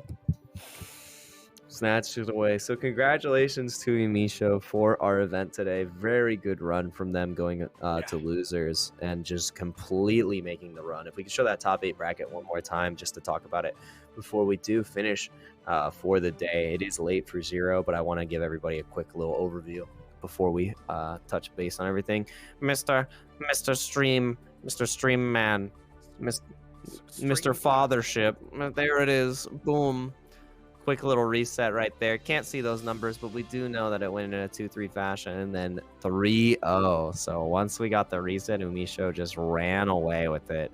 Umisho making the entire losers run bracket, as you can see here, and really becoming our WNF champion for this week and getting even more points on the leaderboard. The undisputed #1 spot right now, with Red Ditto falling in second, Bean in third, Dawn in fourth, Stealthy in fifth, Tempest in sixth, Razo in seventh, Flash in eighth, Shine in ninth, and then a 3-way tie for 10th. So the leaderboards get shaken up even more, and we've got even more weeks of competition. If you've enjoyed our commentary tonight, you can go ahead and find me at Base Jake Ryan. I know that my name on here does say Dark Mage Ryan, but also find me at the Invitational on Friday. I'll be on the analyst desk at twitch.tv/esportsarena breaking down the 10-player invitational to see who comes to the top and rises to the occasion to really get that $2,000 for the first place prize. It's going to be fantastic. There's 2 groups of players that are going to be playing off in a single limb round robin. Really good stuff to watch, and you're not going to want to miss any of the action. So make sure you stay tuned for that, because lots of great production going into the show, and wonderful talent that's on the event as well. So don't miss out on that either. Yes, absolutely. And of course, still 7 codes left in that match. Feel free to use those up if you could, please. That'll be open for just a bit longer. Tomorrow, there's going to be Guilty Gear XX Accent Core plus R. So definitely tune in for that. There is another match for that one as well. So definitely use up those codes. It'd be greatly appreciated for all the participants, especially for the plus R bracket as well. So definitely get into that. If I say definitely one more time, I'm going to explode. That's how I feel about it. Man. You can feel free to check me out at Zero Syndicate on Twitter, or you can tune into idon'tdoanything.com and watch me suffer through Elden Ring as well. But yeah, it's been a real pleasure tonight, Jake Ryan. Thanks for ruining Red Ditto's victory tonight. Definitely compromised Red Ditto's strategy for success, but we've had a great night of Guilty Gear Strive and Guilty Gear action. So if you want to make sure to continue supporting WNF, hit that follow button. Go ahead, if you can, hit that subscribe button to get your hands on the emotes, and continue supporting Level Up events as we do this every week for your enjoyment, and to provide the best high-level Street Fighter, Guilty Gear, and KOF action, and other games as well. So we'll see you next time. Have a fantastic rest of your week. Later days.